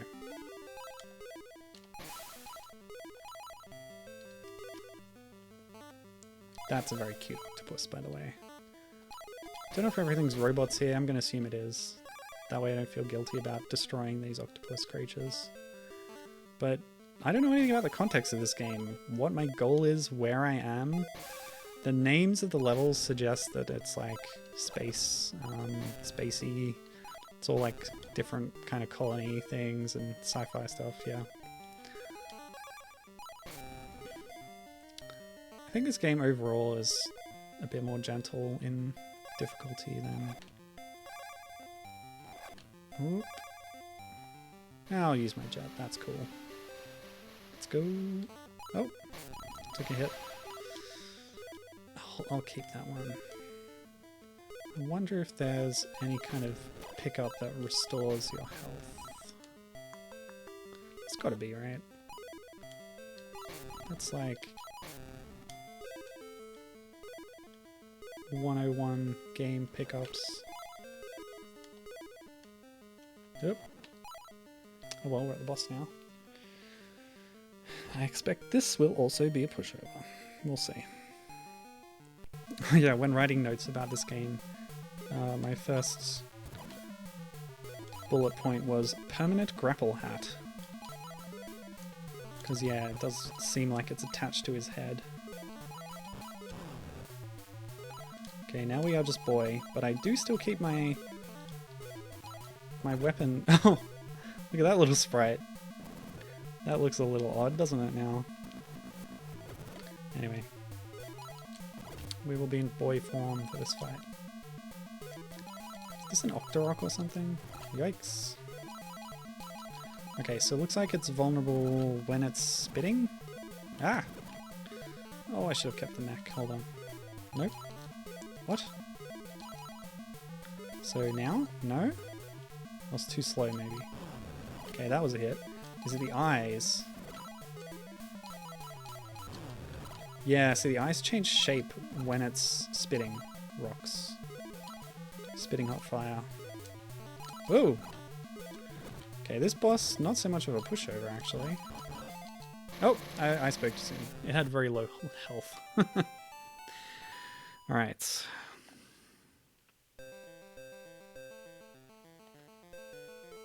Oh. You know, I didn't notice before, but this music...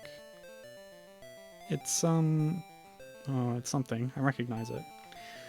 You know, somebody left a lot of comments on my Mr. Pants 2001 stream. I want to shout out that person. Thanks a lot for the comments. It was amazing reading through them all. They're a huge Rare fan, apparently, because they had a lot to say. DJ Cat was their name. And yeah, they were identifying all the music, like the MIDI tracks in Mr. Pants 2001 that I didn't recognize, and I'm like, oh, sorry, I'm a fake fan.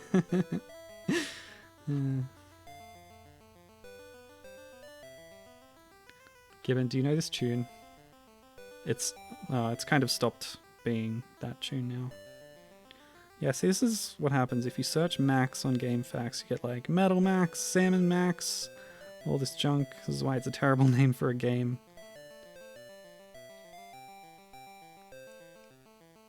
Rubble Saver.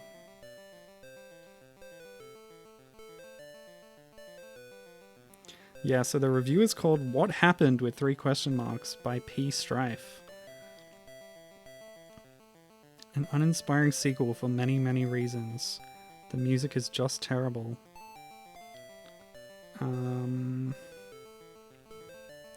It's praising the mechanics of Rubble Saver 1, and then all that was thrown out of the window with the sequel.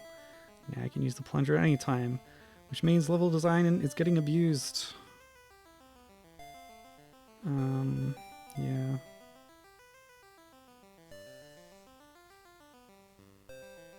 The first game had creative maps, which would scroll vertically and horizontally. The sequel uses what appears to be a port of a NES game engine for the Game Boy, which makes the level no longer offer such creativity, as everything in memory is always a set path and confines, A boring horizontal / vertical level.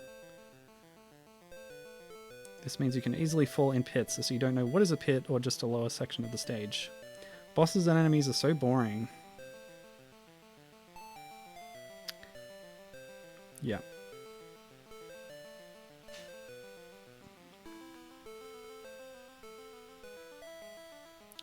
Alright. Let's move on. Stage 5, Dreamland colony. Okay, so it's Kirby all of a sudden. Oh! I'm still damaged. I've only recovered part of my robot. And yeah, we're in a fantasy land now, I guess.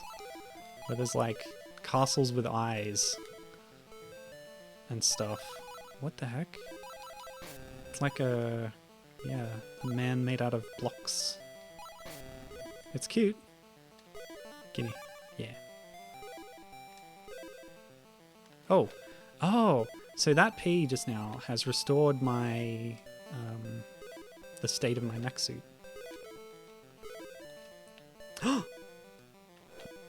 Umi Harakwase mechanics. If you want the most height out of your grapple, you have to shoot it just before jumping, or just as you're ascending on your jump. Much like how you get more height in Umi Harakwase by yeah, like extending the grapple before your jump. And we actually have that music that I was talking about during this stage too. Oof. Alright.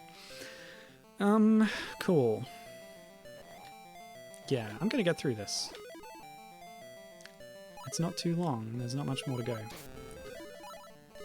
I really didn't think I would be beating all 3 games today. I figured I would beat Rubble Saver, and I would play as much of Miracle Ropit as I could stand, and I would play part of this until my time ran out. But yeah, we can actually make it through all 3 today, which is pretty cool. Ugh, good grief. Yeah, smiley face blocks. What is this?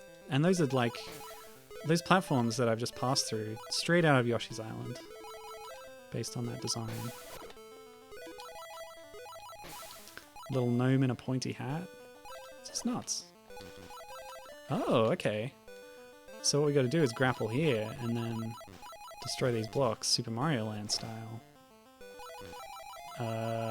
Wish I had a triple shot right now.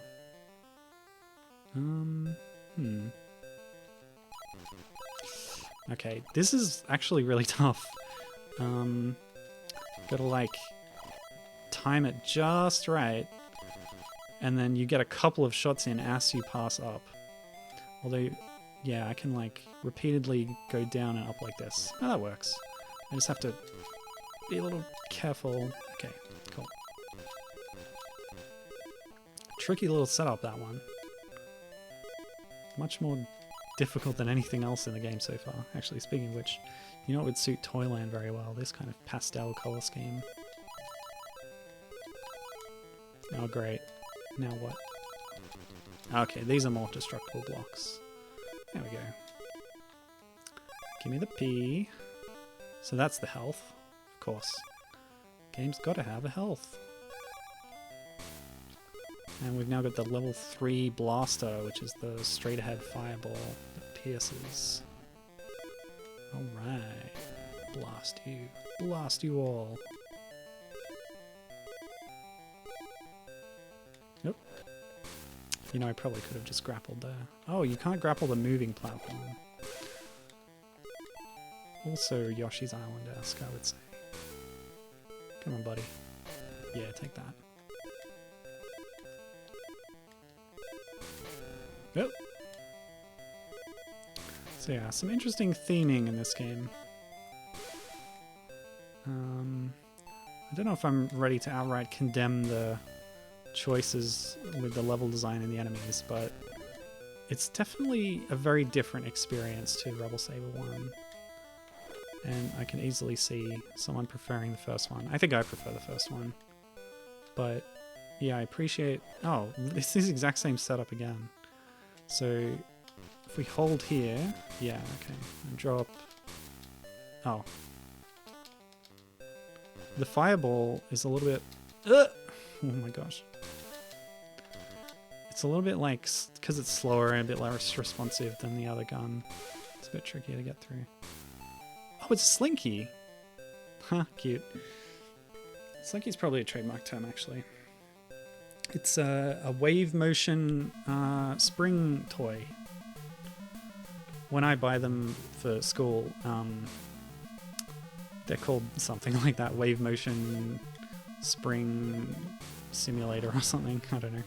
Anyway, here we have a rabbit who looks very toy or mascot-like. Whoops.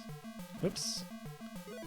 Who's like riding on a track and shooting, you know, yeah, well, clearly it's just shooting something at me, whatever.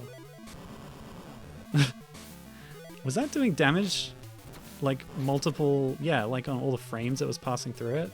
That's whack, dude. These bosses are too easy. Okay. What's that game where you play as a Slinky with a gun on its back? It's a really weird and strange and interesting game. Maybe I'll play it on stream sometime, if I can remember the name of it. They've had it at GDQ a few times.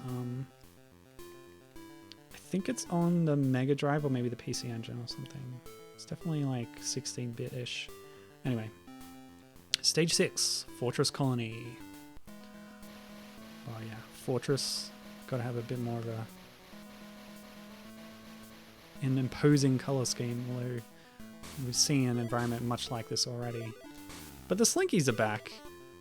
Slinky's the ultimate fortress guard, apparently. Yeah, it's a game where you're a Slinky with a gun. I wish I could tell you what the name of it was.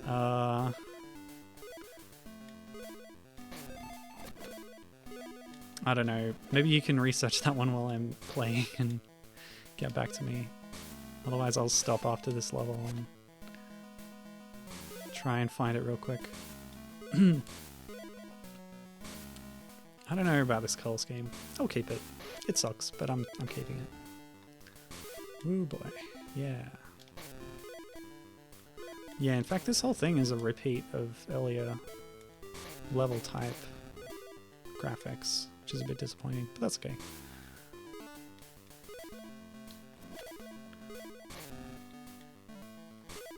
Oh. That's a hard barrier.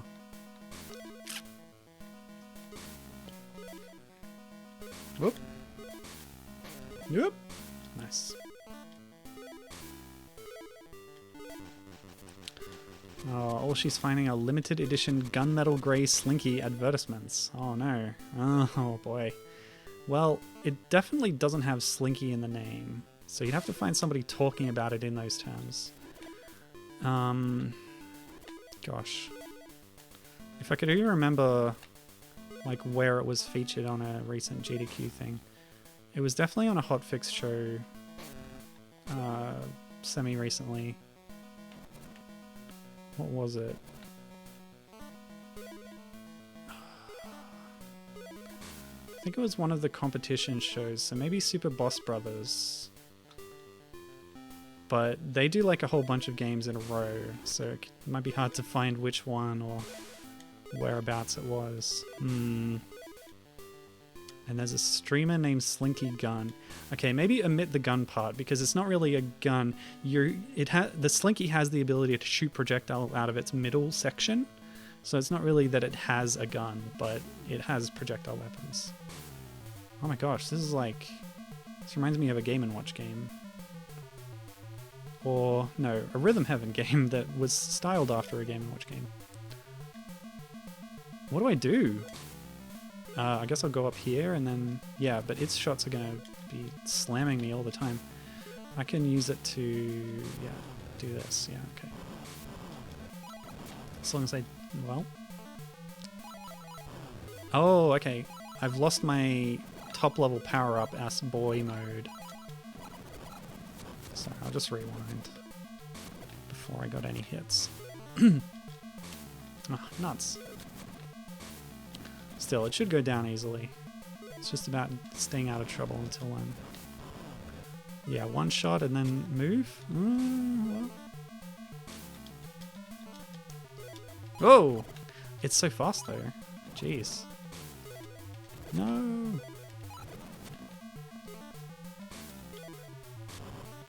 Ah! I didn't mean to press up then. Wait. Oh, I still had invincibility frames.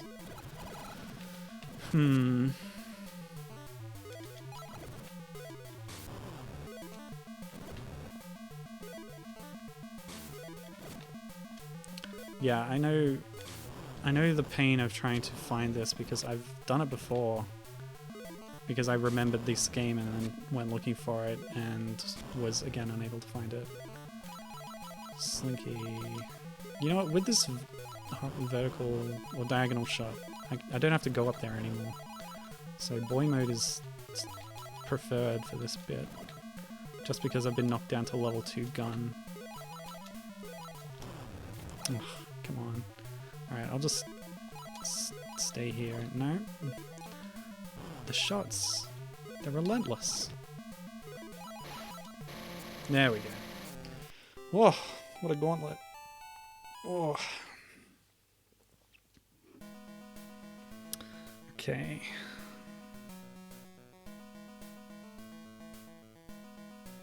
Slinky game. Might have been the SNES.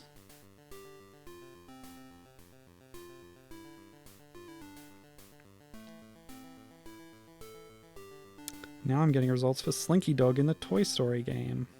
Nope. I don't even remember what platform it was on, that's the main problem. Mega Drive?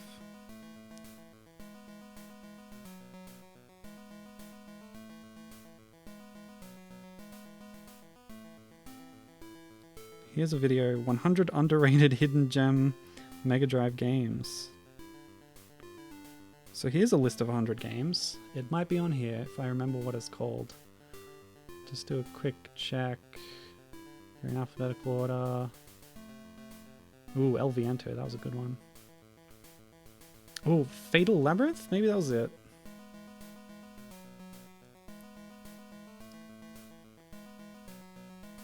Nope, that's not it. Dang. Flicky.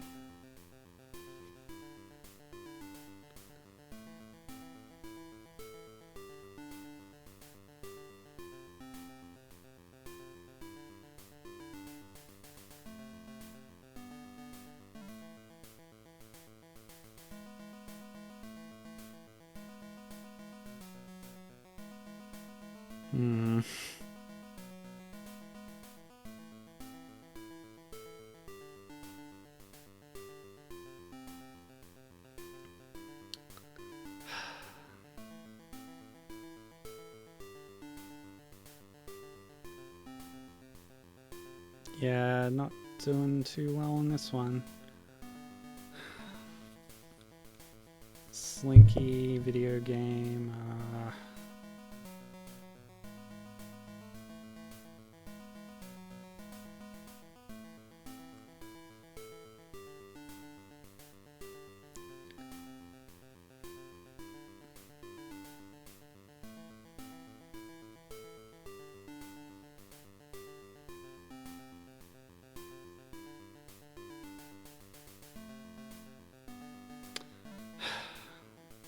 Now I've tried searching for games featured on Super Boss Bros.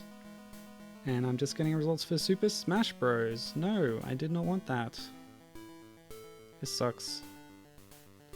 Well, I'll find out later maybe, and I'll tell you...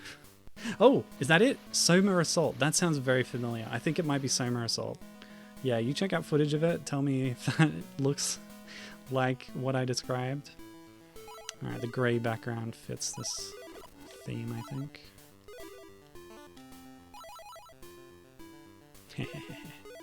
Walk to your doom! Yeah, Soma Assault, that sounds right. Kevin says, if it's not Soma Assault, it's amazing that there's more than one of these. Yeah, that sounds right. I think you may have found it. Oh, thank you. Your Google foo must be stronger than mine. How did you find it? Shoot through the wall. Yeah, this is a tricky setup here. You have to drop through and then grapple up again. Okay.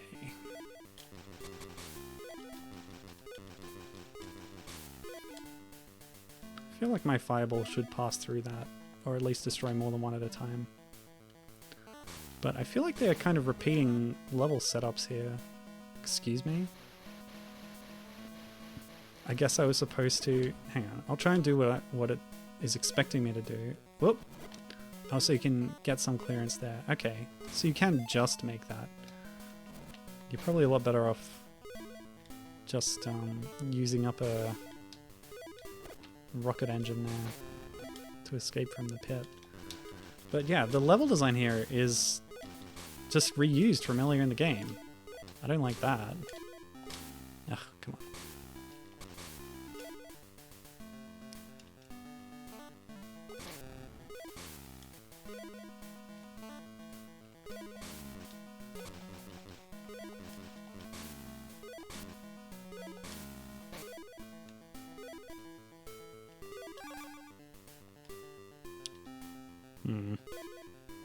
Oh? I don't know how you're supposed to get through that. It's a very tight little jump. Oh. Oh! Death. Flames. Fire. Some pretty tricky grappling here, especially because the grapple can only go directly up.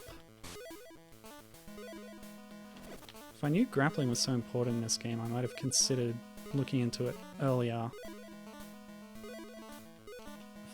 when I was playing those other Umihara Kwase adjacent games. Although I was mainly focusing in that particular stream on ones that also had female protagonists. Yeah, Soma Assault. Just do a quick search, make sure it's the right one that I was thinking of. Oh, by the way, they swapped the UI bar to the bottom of the screen from the top. Yep, Soma Assault, that's definitely the one I was thinking of. Some odd kind of ancient architecture and iconography theming to that game as well. Alright, so here we are at the fortress boss. It is a bunch of heads mounted on the wall. A little bit Mega Man-like. Oop. Or Rockman, as I like to call it. Because I'm a weeb. Ah, no. No. Come on. Wait, why did I lose my fireball shot? I grabbed a weapon power before. Is this above the fireball shot? Is it because it's like rapid fire or something? I don't get this. This barrage is relentless. Okay, I can pop in there. Just. Okay. There we go. Oh, a bit of a screen flashing there. Warning, if you're photosensitive, please don't look at this. Because there's full screen flashes every time you land a hit. It's a bit rude. So I'm knocking the heads back, but they still come back forward afterwards. Can I hit the third one at the bottom? The bottom one does not retreat. So I hope it's taking damage and not that I have to like get all three back at once or something. The third one doesn't move, so... Okay, so the middle one has been damaged visibly, and it stopped firing at me. So this is a classic boss fight that gets easier as you progress through it. Classic. I always think it's strange when games do that. Oof. I wish I had my powerful fireball right now. Ugh. Let's just use my invincibility frames. Okay, if I just grab this, yeah, like that. That's the way to do it as long as I've got iframes. Alright, go. Nope. See, he's grabbing it automatically is the problem. Or he's like vaulting upwards. I have to stay... I have to get hit, then I have to grapple, and then not pull myself up, but stand still and just shoot while I have iframes, and that's what I'm trying to do right now. Yeah, like this. There we go. That's what I wanted to do. Stage 7 clear. Okay, you made it. Mission complete. Oh wait, wait. mission complete, like that's the end of the game? I was kind of expecting a final stage after all those ones. I guess not. Okay. For the first time in this series, we get a credit sequence. Yeah, that's... It was a very difficult stage, and it certainly felt climactic, but I kind of thought there would be a little bit more after that. Of course, it didn't recreate the set piece of rescuing the other character and then jumping in the UFO. So I still don't know what the point of the game was. I guess to kill the bad guys who are attacking the space colony or something. Very strange. Well, there's all your people to thank. Oh, Atsuko. That's, oh no, Asuka was the name that the guide gave to the character from the first game. My mistake. Thank you for play the game. You're welcome. I will play the game anytime.